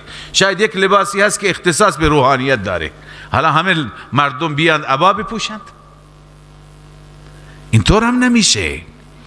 منظور یک لباسی که در اون لباس سنگینی باشه، وقار باشه. اون لباس بالاخره تمام بدن را تحت پوشش قرار بده. این لباس تقوی است. بنابراین ببینید 3 تا لباس شد. پس لباس اول لباس فرض، اونی که عورت را می پوشد، لباسا یواری سوآتکم، این اولی هست که عورت های شما را از ناف تا زانو، این فرضه. دوم و ریشا، لباس زینت، لباس زیبایی. معلوم میشه که زیبایی انسان در کجاست؟ در پوشیدن هست، نه در برهنه شدن. سوم و لباس التقوی، لباس. و این را هم خدمت شما عرض بکنم که لباس خیلی تأثیر داره. حالا این تأثیرش مادی نیست، محسوس نیست که انسان بگه.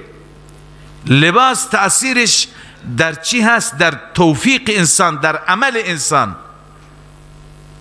کسی میخواد بدون تجربه بکنه، مدت لباس فساق و فجار و لباس ارز کنم اوباش ها را بپوشد و یک مدتی لباس صالحین را بپوشد، ببینه چقدر تاثیر. اصلا همین لباس باعث میشه که انسان شرمش بیاد، خجالت بکشه، بره کارهای نادرست انجام بده. با این لباس خود به خود انسان را به سمت خوبی ها و چی میکنه؟ سوق میده. پس و لباس التقوی ذالک خیر، این سومین نوع لباس است. این لباس بهترین لباس است.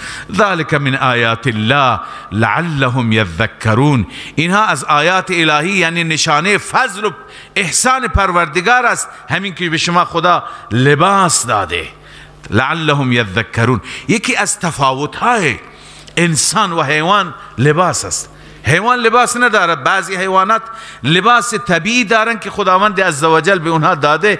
اکثر حیوانات را میبینید طوری لباس را خدا به اونها داده، یا پشم داده، یا مو داده، یا پر داده، بالاخره هر چی داده، هر پوششی بهشون داده، عورتهاشون پوشیده است، ظاهر نیست. لذا اون اعضای از بدن که به عنوان عورت هست، اونها از کنم که باید پوشیده باشد.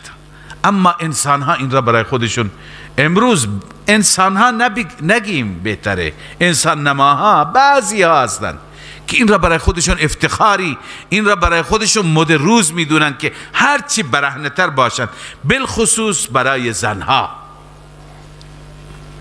زن لباس تمام بدنش باید تحت پوشش باشد. این فرمان خداست. بعضی میگن، حالا شعاری هست میگه جسم من، تن من در اختیار من. نه، این تن مال تو نیست، این امانت پروردگاره. این تنی که من و تو داریم این امانت پروردگاره. چرا انسان نمیتونه خودکشی بکنه؟ آیا مگر در روایت ها نداریم که کسی خودکشی بکنه تو جهنم انداخته میشه؟ خب کسی میگه که خب این تن من هست، جان من هست، من اختیارش دارم، از بین میبرم. نه خیر، خداوند میفرماید که اینا امانت به دست تو، این تن امانت به دست تو، نمیتونی این را از بین ببری. کسی حق نداره دستش را ببره، کسی حق نداره پایش را قطع بکنه بدون جهت. اگر این کار را بکنه گناهکار میشه. اگر این کار را بکنی امانت خدا را خیانت کرده، باید جواب خدا را بده. این نیست که کسی بگه تن من در بالاخره اختیار من، هر چی من میکنم. این را خداوند بهت داده، دستوری داده که چطور ازش حفاظت کن، چطور نگهداری کن. لذا باید این نکات را انسان رعایت بکند، این تبلیغات را انسان تحت تاثیر قرار نگیرد. لذا الله عزوجل میفرماد یا بنی آدم، ای اولاد آدم، لا یفتننکم الشیطان، شیطان شما را در فتنه و در گمراهی واقع نکند. ببینید با پدر شما و مادر شما، با جد شما، پدر بزرگ و مادر بزرگش شما چه کار کرد؟ کما اخرج ابویکم من الجنه، همان گونه که پدر و مادر شما را از بهشت بیرون کرد. چه کمالی کرد؟ چه چیزی با افتخار شیطان شد؟ ینزع عنهما لباسهما لیریهما سوآتهما، از اونها بیرون کشید، در آورد لباسشان را تا به اونها نشان بده عورت و شرمگاهشون را. یعنی شیطان تلاش میکنه انسان را بی لباس بکنه تا انسانها عورت همدیگر را تماشا بکنند. در این معصیت، در این گناه است، در این بی‌حیایی است. اینا اثرات سوی در اعمال انسان دارند، در چشم انسان دارند. اینا عرض کردم مسائل مادی نیستند، مسائل محسوس نیستند، اینا مسائل معنوی هستند، از مباحث ایمان بالغیب هستند که خدا میگه باید من و تو باور کنیم، دنبال فلسفهش هم نباشیم. لذا الله میفرماید انه یراکم هو و قبیله من حیث لا ترونهم، همانا اون شیطان، او و قبیلش یعنی تمام لشکرش، تمام گروهش، جنیات، شیاطین شما را میبینن من حیث لا ترونهم، از اون جایی که شما اونها را نمیبینید. خب بعضی ها انکار میکنه، میگه کجاست؟ اگر بود ما میدیدیم. قبلا خدمت شما عرض کردم این دلیل نمیتونه باشه، این دلیل غلطی است. اگر وجودی داشت شیطان، اگر وجودی داشت جن، ما میدیدیم. خیلی چیزا هستن که شما نمیبینید، بسیاری چیزها هستن که شما نمیبینید ولی شما منکر اونها نیستی. قبلا بنده عرض کردم این هوا اکسیژن هست، هیچ یکی از ما نمیبینیم ولی همه قبول داریم. هر که بگه اصلا غلطه، اصلا هوایی وجود نداره، اکسیژنی وجود نداره، همه او را دیوانه میگن یا نمیگن؟ روح هست در وجود انسان، در وجود همه ما روح هست. اگر روح نباشه ما زنده نمیشیم. ولی روح را کی دیده؟ کی میتونه روح را به من نشون بده؟ ولی هیچ وقت ما نمیگیم که روح چیه؟ وجود نداره. اگر بگه انسان همه به او میخندند. بس هرچی که دیده نمیشه باید انکارش کرد. قرآن داره میگه کتاب خداست، انه یراکم هو و قبیله من حیث لا ترونهم. او میبینه شما را، او و تمام عرض کنم که گروهش، از اون جهتی که شما اونها را نمیبینید. و خداوند میفرماید ببینید از دوستی با این شیطان بر حذر باشید. چرا؟ انا جعلنا الشیاطین اولیاء للذین لا یؤمنون. همانا ما قرار دادیم شیاطین را دوست کسانی که ایمان ندارند. هر کسی ایمان ندارد، گرفتار کفر، گرفتار شرک، شیطان دوست اونهاست، اما دوست اهل ایمان نیست. و بعد شیطان اینقدر حتی کسانی که به ظاهر متدینند اونها را به نوع دیگه فریب میده، به نوع دیگه شیطان اونها را گول میزنه. مشرکین مکه خودشون را اهل دین میگفتند، متدین میگفتند. مگر نگفتند علی ملت عبدالمطلب، ما بر ملت عبدالمطلب هستیم؟ مگه قرآن نگفته لکم دینکم ولی دین، دین شما مال شما، دین من مال من؟ اونا میگفتن ما دین داریم، دیندار هستیم. حتی حج میکردند، حج بیت الله انجام نمیدادن قبل از اسلام. اما ببین شیطان چطور فریب داد این دینداران دروغین را و غلابی را. می آمدند وقتی که میخواستند طواف بکنند بیت خدا را، اوریانن طواف میکردن، لخت طواف میکردند بدون لباس. همین که میگیم شیطان فریب میده، بعضی ها را به نام دین هم فریب میده. میگفتن که چرا شما اینطور لخت طواف میکنیم؟ میگفتن این لباسی که ما همش توش گناه کردیم، معصیت کردیم، خداوند را رنجاندیم، چطور ما با این لباس بیاییم و خانه خدا را طواف بکنیم؟ به همین دلیل خودشون را اوریان میکردند، خودشون را لخت میکردند. این درس شیطانی بود. خداوند عزوجل اینجا این عمل اونها را فحش مینامد، کار بی‌حیایی، کار فاحشه. و اذا فعلوا فاحشة، هرگاه کار فحشی را انجام میدهند، کار بی‌حیایی را انجام میدهند. کار فحششون چی بود؟ تفسیر مدارک میگه و هو طوافهم بالبیت عراتا، اینکه بیت الله را عریانا چی میکردند؟ طواف میکردند. هرگاه کار فحش و بی‌حیایی انجام میدادند میگفتند چرا این کار را میکنید؟ قالوا وجدنا علیها آباءنا، ما بر همین رسم یافتیم پدرانمون را. پدران، آبا و اجداد ما همین کار رو میکردند. و یه دروغ دیگه، والله امرنا بها، خدا ما را دستور داده. این دستور خداست که وقتی بیت او را طواف میکنیم لخت طواف کنیم.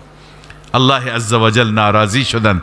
الله فرمودن قل ان الله لا یأمر بالفحشاء، بگو خداوند امر نمی کند به بی‌حیایی هیچ وقت. خدا ببینید پس لخت را خدا چی میگه؟ بی‌حیایی. و انسان ها وقتی که با هم لخت بشند، عورتهایشون ظاهر بشه، اینا بی‌حیا میشند. قرآن هست قل ان الله لا یأمر بالفحشاء، همانا الله عزوجل امر نمی کند به بی‌حیایی. حالا متاسفانه در دنیا این تبلیغ است. بهترین تفریحات از نظر اهل دنیا اون تفریحاتی است که در اون تفریحات اوریانی بیشتر باشد.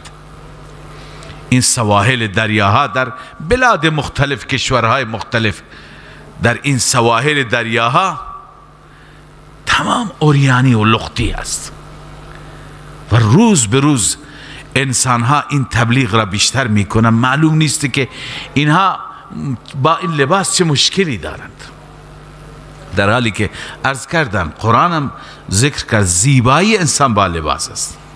لذا الله می فرماید قل ان الله لا یأمر بالفحشاء، همانا الله دستور نمیده به بی‌حیایی. اتقولون علی الله ما لا تعلمون، آیا بر خداوند میگویید چیزی که خودتون نمیدانید؟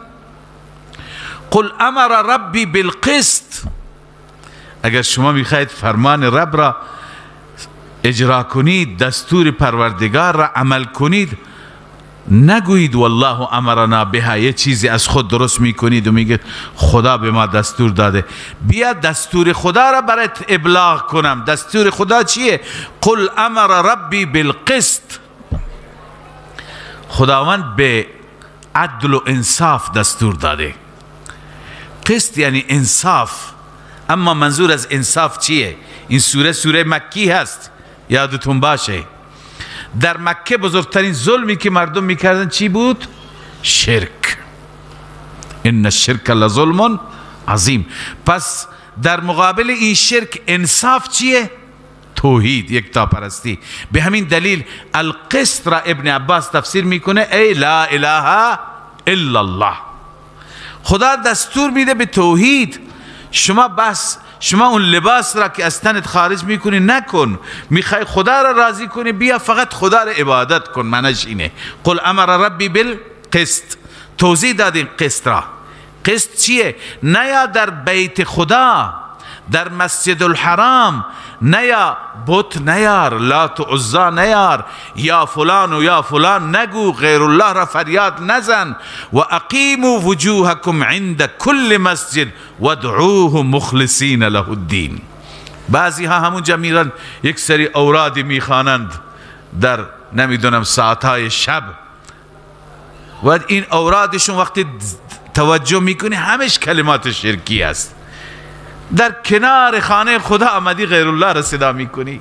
چقدر بی انصافی. این بزرگترین ظلم هست که انسان در کنار خانه خدا بره یا فلان یا فلان یا فلان، غیر الله را فریاد بزنه. خدا چی میگه؟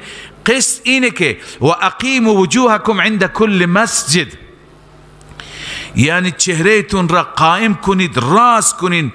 عند کل مسجد یعنی وقت هر سجده. عند کل مسجد سجده او عباده، هر وقتی که میخوای عبادت کنی یا سجده کنی. اقیموا وجوهکم یعنی چی؟ اخلصوا له سجودکم، تفسیر بیضاوی گفته.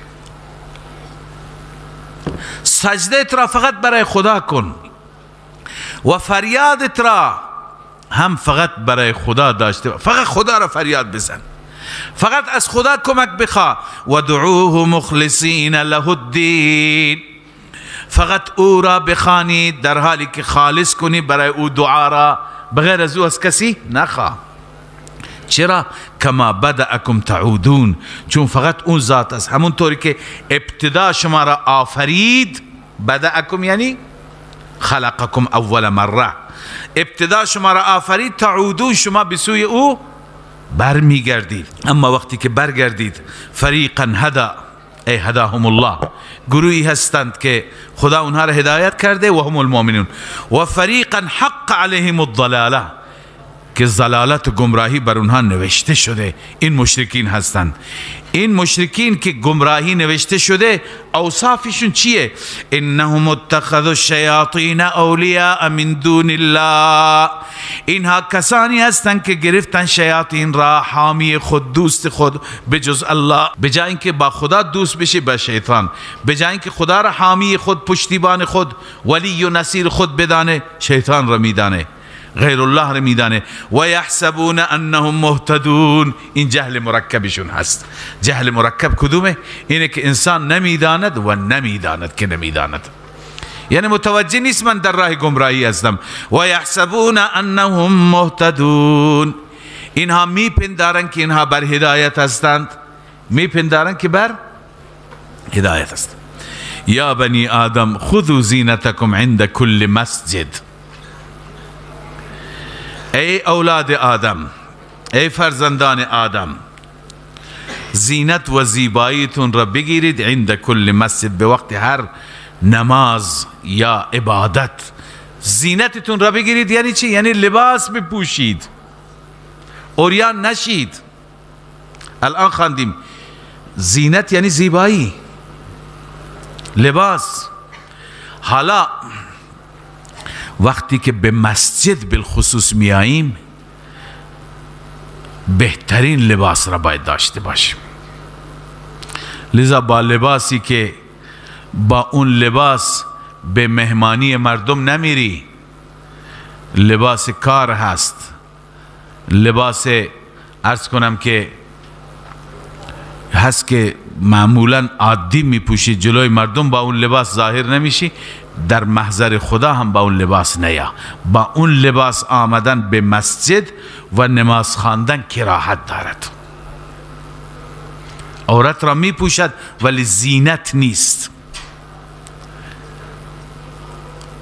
ما باید به مسجد با همون لباسی بیاییم که اگر جلوی مردم میریم، در حضور مردم میریم، میتونیم با همون لباس بریم. گرچه هر چه لباس بهتر باشد برای مسجد چیه؟ اون فضلش بیشتر، بهتر. یعنی داری اهتمام میکنی برای حضور در محضر پروردگار، این اهمیتت را میرساند، این باعث اجر و پاداش بیشتری. خیلی افراد را دیدید، شاید دقت کردید که بعضی وقتا کسی میخواد بره به ملاقات یک شخصیتی، به شما اگر رئیس جمهور وقت بده یا استاندار از اون پایینتر، سطح پایینتر استاندار وقت بده، چیکار میکنید؟ لباس عوض میکنید، حداقل اون لباس بهتر میپوشید، اون هیئت بهتر به خود میگیرید. لذا قیاس کن بر این. وقتی که در محضر خدا میخوایم حاضر بشیم، نباید با لباس گچکاری بیاییم، با لباس رنگامیزی بیاییم، با لباس گریس و تعمیرکاری بیاییم. هر چیزی بالاخره، هر جایی که انسان میره طبق شرایط اونجا باید لباس بشه. به همین خاطر میگه خذوا زینتکم عند کل مسجد.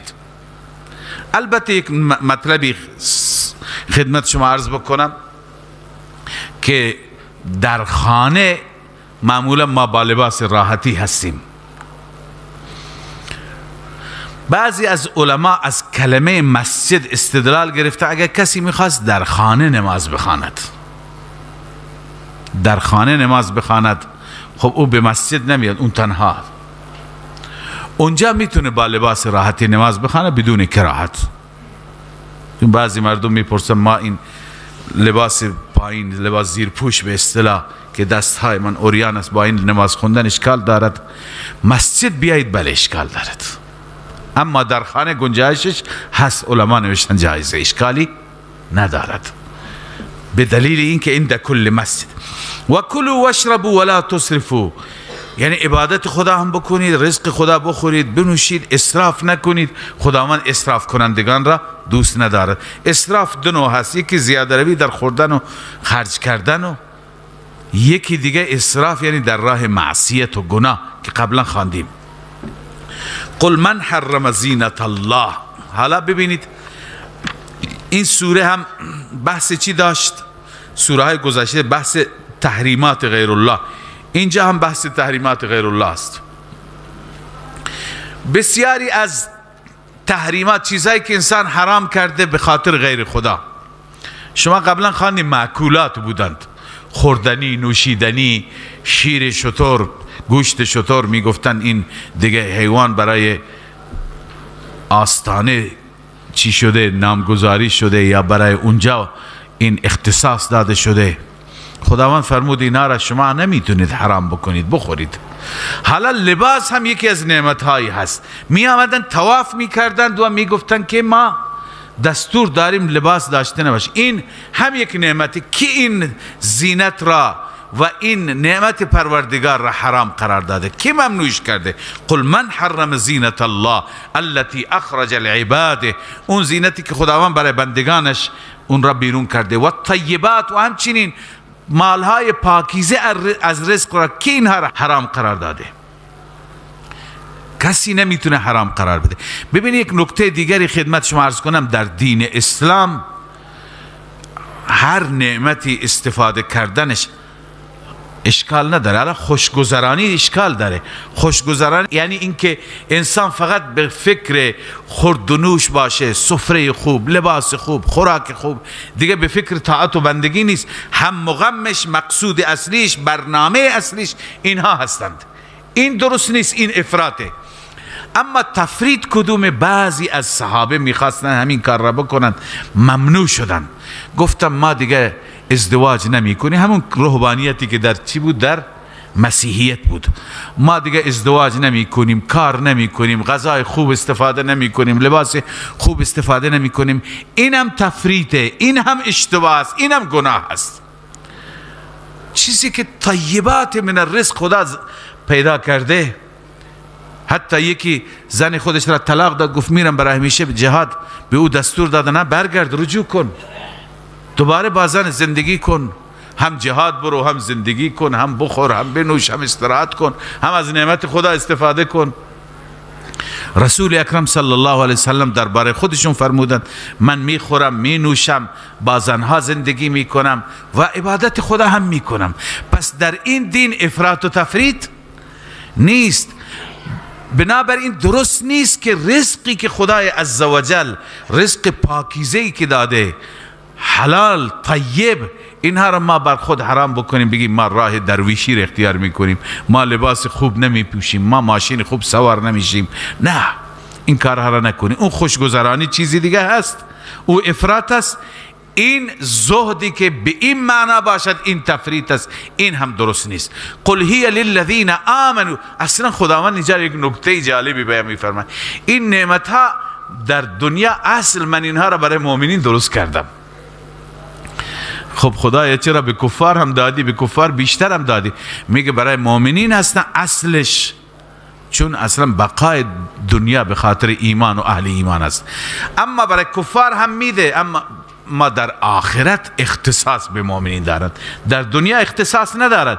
در دنیا برای مؤمنین هستن. قل هی للذین آمنوا فی الحیات الدنیا، برای کسانی هستن که ایمان دارن در زندگی دنیا، لباس خوب، نعمت خوب، خوراک خوب، ماشین خوب. اما در آخرت خالصتا یوم القیامه، خالص برای مؤمن هستند، اونجا اختصاصی، اینجا اختصاصی نیست. در روز کذالک نفصل الآیات لقوم یعلمون. این گونه خدای عزوجل آیات را واضح بیان می‌فرماید برای قومی که بدانند از این مسائل، روش زندگی کردن را بفهمند. لذا اون چیزی که حرام هست چیه؟ نه اینکه غذای خوب نخور، لباس به تن نکن، از نعمتهای خوب خدا استفاده نکن. اون چیزی که حرام هست گناه هست، معصیت هست، بی‌حیایی هست، لخت طواف کردن هست، عریان گشتن هست. قل انما حرم ربی الفواحش، جز این نیست که رب من حرام قرار داده فواحش را، بی‌حیایی را، ما ظهر منها و ما بطن، آنچه که ظاهر باشد، آنچه که مخفی باشد، چه علنی میکنه انسان، چه مخفیانه کارهای بی‌حیایی میکنه، همه اینها ممنوع هستند. والاثم، همچنین خداوند حرام قرار داده هر گناه را، هر معصیت را. سوم، والبغی بغیر الحق، و همچنین ظلم کردن به ناحق، بر کسی ظلم کردن. و چهارم، و ان تشركوا بالله ما لم ينزل به سلطانا، این از همه بدتر، این که شریک بگیرید به الله آن خدایانی را که لم ينزل به، خداوند نازل نفرموده، به یعنی به معبودیته، به معبودیت آن هیچ دلیلی خدا نازل نکرده. و ان تقولوا على الله ما لا تعلمون، و اینکه شما بگویید بر خدا آنچه که نمیدانی، از خود درست کنی. لخت طواف میکنی میگه خدا ان الله امرنا بهذا، شرک میکنی میگه ان الله امرنا بهذا. این بزرگترین گناه است. اینجا خداوند عزوجل چند نوع گناه ذکر کردن در همین آیه. اگر دقت کرده باشید، یکی این که فرمود انما حرم ربی الفواحش. ببین گناه اصلش چند قسم است. یکی اون گناهی هست، بعض اینجا چون 5 نوع گناه بیان شده گفتم گناه بر 5 قسم است، ولی خب اینجا 5 تا گناه ذکر شده. یکی اون گناهی هست که اثر سوء آن بر نسب چی میشه؟ واقع میشه. بر چی واقع میشه؟ نسب انسان. فرزندانی در جامعه متولد میشه که اصلا معلوم نیست پدر و مادرشون کی هست. حالا این پرورشگاه ها برید میدونید چه خبره. لذا این گناهان، این را خداوند عزوجل رد فرمود. این گناه را با چه تعبیر؟ انما حرم ربی الفواحش. خداوند عزوجل رب من حرام فرموده چی را؟ فواحش را، یعنی بی حیایی را، یعنی زنا را، العیاذ بالله. ما ظهر منها و ما بطن، اونی که ظاهر باشد، اونی که باطن، علنی باشد، مخفیانه باشد، رابطه ها هر نوع رابطه ای باشد. دوم، گناهی که اثر سوی اون بر عقل خود انسانه، اون را تعبیر فرمود والاسم. والاسم یعنی گناه. گناه از کنم که منظور از گناه چی هست؟ بعضی گفتن که شراب هست، مثل شراب مثلا. سوم اینه که اثر اون بر عزت انسان است. و چهارم این که اثر اون بر مال انسان و جان انسان. اون را الله عزوجل تعبیر کرد با اون الاسم. اثرش بر عزت هم هست. شراب هم انسان را بی عزت و بی حیا می کند، هم انسان عقل و خرد انسان را کم می کند.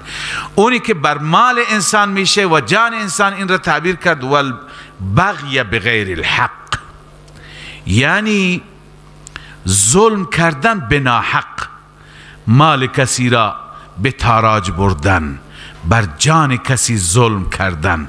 و پنجمی این هست که انسان گناهی می کند که اثرش بر روح و روان انسان است. این را تعبیر کرد و ان تشرکوا بالله ما لم ينزل به سلطان الشرک، که انسان را مریض می کند. لذا الله تعالی می فرماید اینها حرام هستند، نه لباس خوب، نه خوراک خوب، نه چارپایانی که خدا برای شما خودشون را، گوشتشون را، شیرشون را که از طیب هست برای استفاده شما حلال قرار داده. ولکل امت اجل.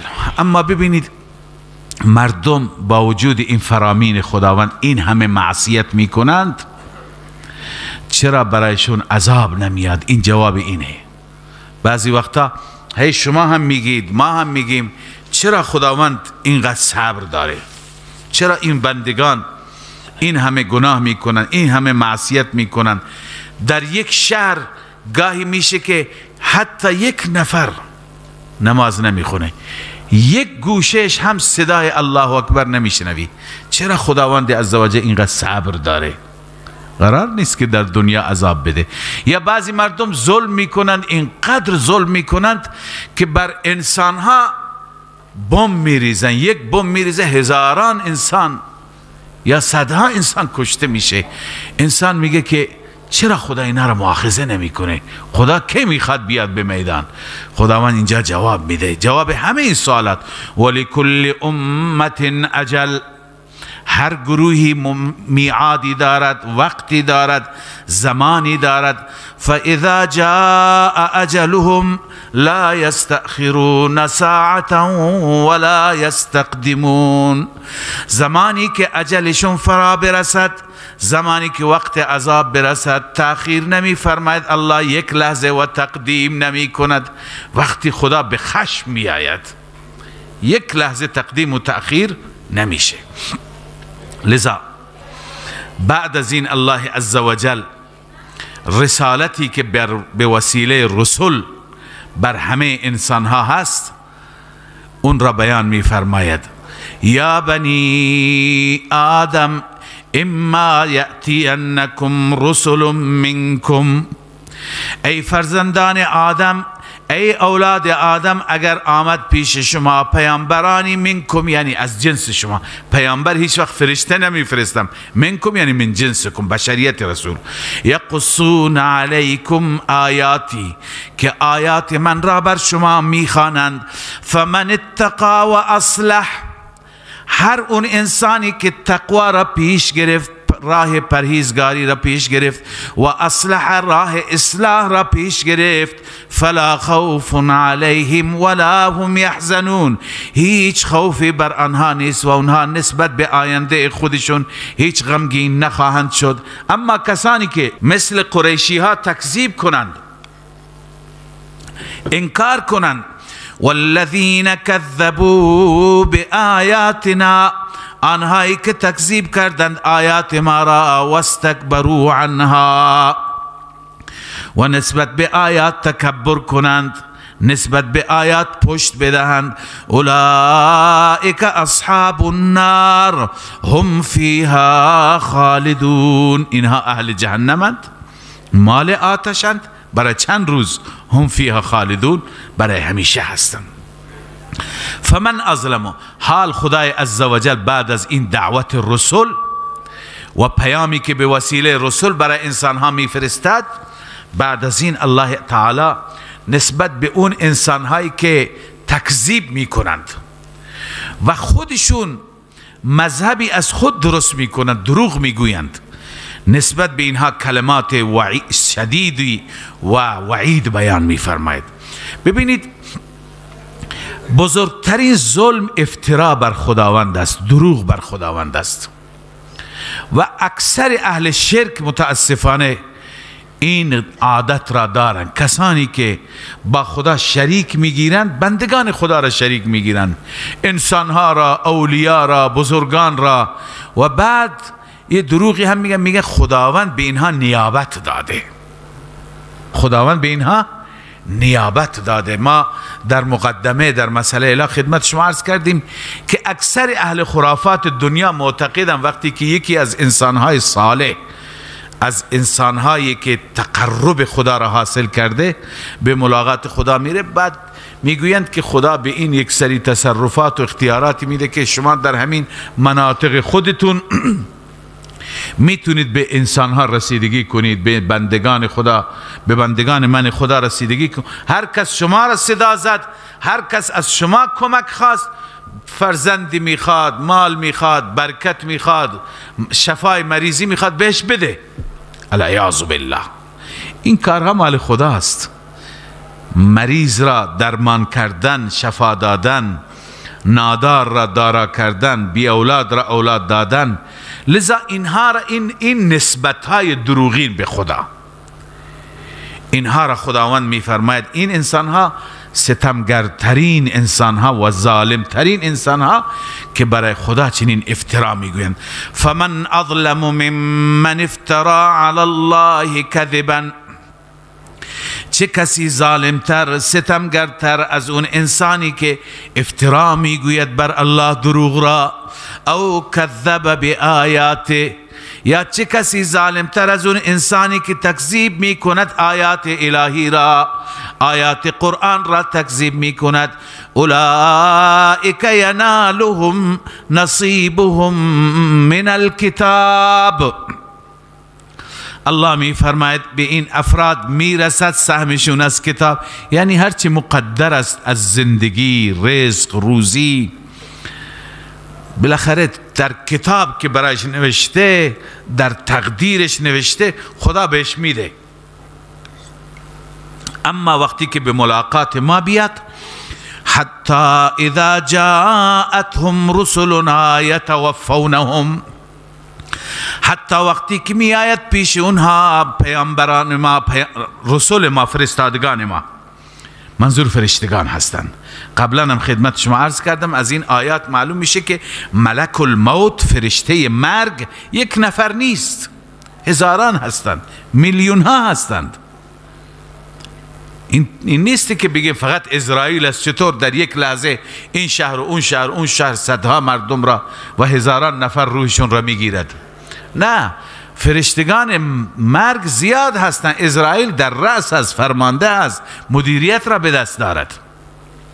ببین حتی اذا جاءتهم رسولنا، وقتی که اون فرستادگان یعنی فرشته هایی که ما فرستادیم می آیند تا یتوفونهم، جان اونها رو بگیرند. اون فرشتگان چه میگویند؟ به این گروه، به این قشر، به مشرکین میگویند قالوا اینما کنتم تدعون من دون الله، کجا هستند اونهایی که شما اونها را بغیر از خدا فریاد میزدید یا فلان ادرکنی، یا فلان خذ بیدی، یا فلان انصرنی، ای فلانی کمک کن. اینا کجا هستند؟ چرا به داد شما نمیرسند؟ چرا نمی آیند شما را نجات بدهند؟ قالوا ضلوا عنا، اینها چه جواب میدن؟ میگویند ناپدید شدند از ما ناپدید شدند، نمی بینیم به سراغ ما بیان، به کمک ما بیاند. و شهدوا علی انفسهم انهم کانوا کافرین، حالا اینا به خودشون، بر علیه خودشون گواهی میدن که واقعا ما کافر واقعی بودیم، ما با خدا مخلوقات خدا را شریک ساختیم. گروهی فرشتگان را که هم مخلوق خدا شریک قرار میدن، گروه انبیا را، گروه امامان را، گروه اولیاء را، گروه ستاره ها را، هر یکی چیزی را میگویند که ما اشتباه کردیم. قال ادخلوا فی امم، حالا که در طول زندگی اشتباه کردی و در برای خدا نائبی از خود درست کردی، بعضی فرزندی، بعضی دختری، یکی میگه فلان دختر خداست، یکی میگه فلان پسر خداست، یکی میگه فلان نائب خداست، از سوی خدا به او محول شده، هر کاری میکنه بکنه. حالا ادخلوا فی امم، شما داخل بشید، فی به معنی معه هست، همراه با اون گروهایی که قد خلت من قبلکم، گذشتن قبل از شما، من الجن والانس، از جنات و انسان ها، داخل بشی با اونها. کجا؟ فی النار، در آتش برید. کلما دخلت امت لعنت اختها، هرگاه گروهی داخل میشه نفرین میکنه اختها، یعنی همکیش خودش را، هم مسلک خودش را. اخت به معنی خواهر است، اینجا به معنی هم مذهب، هم مسلک، هم مشرب، اونی که مثل او شرک میکرده. حتی اذا ادارکوا فیها جمیعا، حتی وقتی که همگی داخل بهشت، داخل جهنم میشوند. قالت اخراهم لاولاهم، اخرا به کدوم میگه؟ اونایی که چی بودن؟ تابع بودند، پیرو بودند. لاولاهم به متبوعین، به رؤسای کفر و شرک، به اون مراجع خودشون میگن، اونایی که اینها رو به سمت شرک بردن. چی میگن؟ ربنا هؤلاء اضلونا، بار الها اینها ما را گمراه کردند، اینها بودن که ما را گمراه کردند، ما را فریب دادن، ما از اینها پیروی کردیم. فآتهم عذابا ضعفا من النار، بار الها به اینها 2 برابر عذاب بده، به اینها 2 برابر بچشان. خدا می فرماید همه شما 2 برابر. قال لكل ضعف ولكن لا تعلمون، به همه شما ضعف داده میشه، چند برابر داده میشه، اما شما نمیدونید. اما اون رؤسای کفر، رؤسای شرک، اونایی که در رأس بودند، اونها اعتراض میکنند.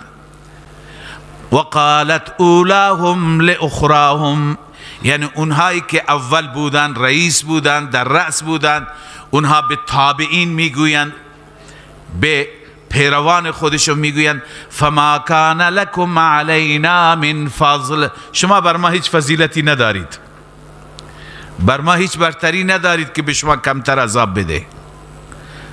ما هم شرک کردیم، شما هم کردید. فذوقوا العذاب بما کنتم تکسبون، عذاب را بچشید به سبب اون چی که کسب می کردید، یعنی به سبب اعمال مشرکانه. الان بچشید عذاب را. ان الذين كذبوا بآیاتنا واستكبروا عنها. الله عزوجل حالا برای این قشر از منکرین، کسانی که منکر خدا بودند یا منکر توحید خدا بودند، منکر یگانگی خدا بودند، اینها را خداوند عزوجل می فرماید که هرگز امیدی برای بخشش اینها وجود نداره. گروه کفار، مشرکین، منافقین به خدا اعتقاد نداشتند، امکان نداره زمانی اینها به بهشت می روند که شتر بتواند از اون سوراخ سوزن رد بشه. این تعبیر قرآن است. یعنی آیا این امکانش هست؟ نیست. ان الذين كذبوا بآیاتنا، همانا آنهایی که تکذیب کردند آیات ما را، و استکبروا عنها، تکبر کردند نسبت به آیات ما، لا تفتح لهم ابواب السماء، گشوده نمیشه، باز نمیشه برای اونها درهای آسمان. درهای آسمان یعنی چه؟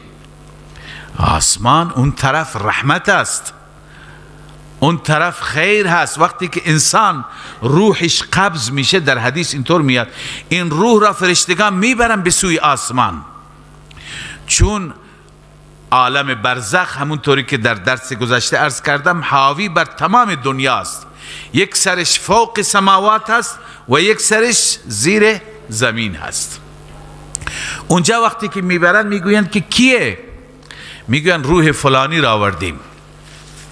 فلانی، اونها چون هر یکی یک ورودی دارد، یک مسیری دارد، اونها میگن که لا مرحبا به، هیچ خوش آمدگویی برایش نیست، هیچ استقبالی ازش نمیشه، دری برایش باز نمیشه. لا تفتح لهم ابواب السماء، به این معنا ببرید این را. میگن کجا ببریم؟ و از دنیا روحش را گرفتیم. میگه ببرید زیر زمین، اونجا در اون تهخانه ها، در اون زندان هایی که شیاطین حبس، اونجا ببرید، از اونجا بر میگردانند. پس گشودن آسمان به معنی چیه؟ رحمت، باز شدن رحمت. اما وقتی که یک انسان صالحی نیکی روحش قبض میشه، برده میشه، در میزنند، میگن کیه؟ میگن روح فلان بنده صالح را آوردیم. اونها ترحیب میگویند، خوش آمد میگویند، مرحبا میگویند و ازش پذیرایی، ازش استقبال میکنند، میبرند، روح در باز میشه، داخل آسمان میشه، وارد آسمان اول میشه، آسمان دوم به همین صورت، سوم. در حدیث آمده تا اینکه در عالم برزخ، در اون جایی که قرب رحمت خدا، قرب بهشت خدا قرار داره، اونجا قرار میگیره. لذا لا تفتح لهم ابواب السماء به این معنی هست.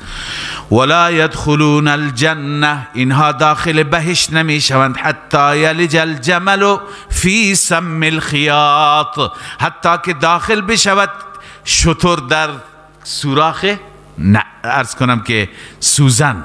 اون زمان و کذالک نجزی المجرمین، این گونه ما پاداش میدیم مجرمان را، این گونه به کیفر اعمال میرسانیم. لهم من جهنم مهاد، برای اینها از جهنم مهاد. یعنی چی هست؟ مهاد میگن تشک را، اونه که زیرین، اون رخت خواب زیرین را میگن، یعنی پایین هم آتشه. و من فوقهم غواش، و از بالای سر هم از جنس جهنم برای اونها پتویی هست. غواش اون لحافی را میگن که بالای سر میندازن، اون لحافش هم از آتش، تشکش هم از آتش. معنیش چیه؟ معنیش اینه که از هر طرف آتش او را احاطه کرده، هم پایین هم بالا. و کذالک نجزی الظالمین، این گونه ما جزا میدهیم ظالمین را، یعنی مشرکین را، به کیفر اعمال میرسانیم. والذین آمنوا و عملوا الصالحات، آنهایی که ایمان آوردن و عمل صالح انجام دادن، لا نکلف نفسا الا وسعها، چقدر عمل بکنیم خدا راضی میشه؟ الله عزوجل اینجا نکته زیبایی فرموده، شما به طرف خدا برو به اندازه توانت. خدا از توانت بیشتر ازت انتظار نداره. نمیخواد شب و روز خودت را از بقیه کارها فارغ بکنی. هر چی که توان داری، مثلا توان داری بر تو حج هست، نداری نیست. توان داری بر تو زکات هست، نداری نیست. توان داری وضو بگیر و نماز بخون، نداری تیمم کن. توان داری بیست، اگر نداری بشین و نماز بخوان. اگر نمیتونی رکوع سجده کنی اشاره کن. هر چی که توانت باشه. مهم اینه که به سمت خدا برو، به سمت خدا حرکت کن. لا نکلف نفسا الا وسعها، معنیش اینه که خودتون را به رنج و به زحمت نیندازید، بیشتر از توان خودتون نکنید. اولئک اصحاب الجنه، اینها بهشتی اند، هم فیها خالدون، همیشه به صورت ابد ماندگار هستند. خب خداوند میفرماید تمام این بهشتی ها که در دنیا با هم دیگه کدورتی رنجشی داشتن، اولین کاری که میکنیم قبل از رفتن به بهشت اون کدورت ها و رنجش ها را دور میکنیم. با هم دیگه چنان محبت دارند، چنان مودت که برادر میشن. و نزعنا ما فی صدورهم من غل، ما در میاریم اون چیزی که در سینه هایشون بود از ناراضگی، از رنجش. تجری من تحتهم الانهار، از زیر پاهای اونها درختهای اونها، کاخهای اونها، نهرها، جویبارها جاری هست. و قالوا الحمد لله، از بس که خوشحالند، غایت فرح و سرور و شادی است. چی میگویند؟ الحمد لله الذی هدانا لهذا، ستایش و تعریف مر الله را که ما را به این راهنمایی کرد. و ما كنا لنهتدی لولا ان هدانا الله، اگر خدا ما را راهنمایی نمی کرد، یعنی هرچی از فضل خداست، هرچی از لطف او هست، من کمالی ندارم. اگر فضل او نبود ما راهنمایی نمی شدیم، به بهشت نمی آمدیم. و ما كنا لنهتدی لولا ان هدانا الله، اگر ما را الله هدایت نمی کرد ما هدایت نمی شدیم. لقد جاءت رسل ربنا بالحق، اونجا میگوین پیامبران رب، انبیاء رب ما به حق آمدند، واقعا درست گفتند. و نودو، اونجا از سوی پروردگار به اینها اعلام میشه، مورد خطاب قرار میگیرند، ندا میشه ای بهشتی ها، ان تلکم الجنه، این هست همون بهشتی که اورثتموها، شما وارث اون قرار داده شدی، بما کنتم تعملون، به سبب اعمالتان، به سبب عمل کرده خودتان. و نادى اصحاب الجنه اصحاب النار، حالا خداوند عزوجل چند تا مکالمه ذکر میکنه. این مکالمه و این گفتگوها بین کی هست؟ بین بهشتی ها و جهنمی ها. ابتدا بهشتی ها از جهنمی ها میپرسن نادى اصحاب الجنه اصحاب النار، اصحاب بهشت اصحاب نار را میپرسند ان قد وجدنا ما وعدنا ربنا حقا، ما یافتیم اون چیزی که رب ما با ما وعده کرده بود، اون را یافتیم، حقا راست بود، واقعیت بود. هرچی به ما در دنیا انبیا گفتن، دعوتگران گفتن، خیرخواهان گفتن، واقعا یافتیم. شما بگید فهل وجدتم ما وعد ربکم حقا، شما هم اون چیزی که رب با شما وعده کرده بود که اگر اطاعت نکنید تو جهنم میندازم، شما هم یافتید؟ قالوا نعم، میگویند بله ما هم یافتیم، ما هم متاسفانه اونجا عمل نکردیم، جای ما اینجاست. فاذن مؤذن بینهم لعنت الله علی الظالمین، یه مؤذنی، یک معلنی اعلان میکنه. مؤذن یعنی چه؟ معلن، اعلان کننده اعلان میکنه، یعنی فرشته از سوی پروردگار، لعنت الله علی الظالمین، این که لعنت خدا و نفرین بر ظالمین، بر کسانی که شرک کردند، کفر کردند. ظالمین کیا هستند؟ الذین یصدون عن سبیل الله، آنهایی که باز داشتند از راه خدا. البته یصدون دو معنا داره، یکی لازم یعنی خودشون باز آمدند، دوم یصدون یعنی یمنعون، یمنعون الناس عن دین الله، به ادخال شبه، مردم را از دین خدا باز داشتن با چی؟ با یک سری شک و شبهاتی که ایجاد کردن. و یبغونها عوجا، در اون دین خدا طلبیدن کجیرا. و هم بالآخرة کافرون، و اونها نسبت بزرگترین اثر شبهات این خواهد بود که انسان نسبت به آخرت منکر باشد، خداوند آخرت را قبول نکند. متاسفانه امروزه در دنیای ما این الحاد هست. خیلی از انسان ها نسبت به آخرت اعتقاد ندارن، باور ندارن. به همین دلیل است نه نماز میخونن، نه بقیه فرائض و واجبات خودشون را انجام میدن و در معاصی و در گناهان هم بی‌پروا هستند. اصلا گوی خبری نیست، حساب و کتابی نیست. خداوند چرا آفریده؟ فکر میکنه اینکه 4 روز بیایم بخوریم بخوابیم بریم. نه، ورای این عالم یک عالم دیگری هست، اعتقادی ندارن. لذا بزرگترین حربه شیطان و بزرگترین فعالیت شیطان اینه که انسانها را نسبت به آخرت چی میکنه؟ دچار شک و تردد میکنه. خداوند میفرماید بین اینها، به همین خاطر این سوره را اعراف میگه و بینهما حجاب، بین بهشت و جهنم یه حجابی هست، یه حائلی هست، اسمش هست اعراف. این اعراف یه دیواری هست، یک محل بزرگی هست، یک سکوی بزرگی هست. و علی الاعراف رجال یعرفون کلا بسیماهم، بر این اعراف مردانی هستن که هر یکی را میشناسن با سیما و علائمشون. خداوند اونجا در بهشت و در جهنم برای این دو نوع انسان ها علائمی گذاشته. از علامت میفهمی این چه کاری بوده، این چه شغلی داشته، این چه عملی داشته، عمل بد یا عمل خوب. این اعرافی ها با اون سیما و با اون علائم خاص میشناسند. و نادوا اصحاب الجنه،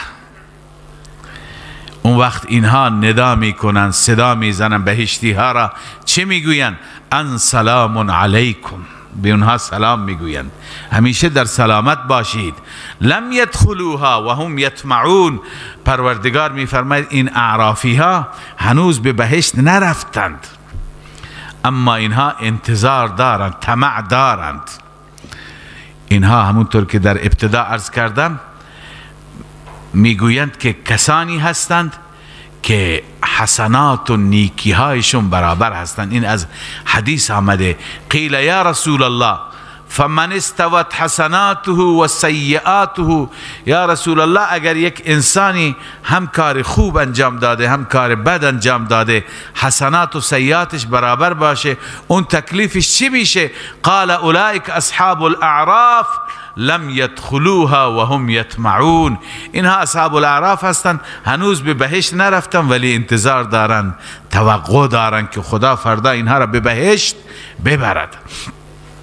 و اذا صرفت، معلوم میشه که اینها همش به طرف بهشت چشم دوختن، اصلا نمیخوان جهنم را ببینن و اهل جهنم را ببینن.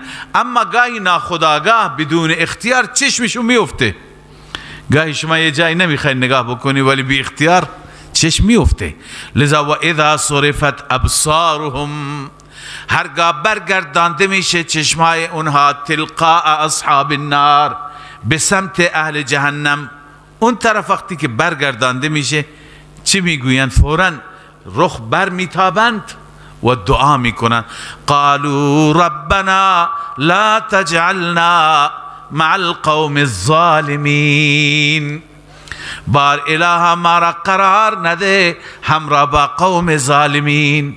دعا میکنه، اصلا نمیخوان ببینند، نمیخوان نگاه بکنه. این چیزی که ما در همین دنیا ازش تنفر داشته باشیم سعی میکنیم نبینیم، سعی میکنیم به اون سمت نگاه نکنیم. گاهی بدون اختیار چشم میفته، انسان دعا میکنه خدایا از این به پناه میخوام. لذا اونها هم از جهنم و از آتش جهنم پناه میخوان. خداوند بر همه ما رحم بفرماید. صدق الله مولانا.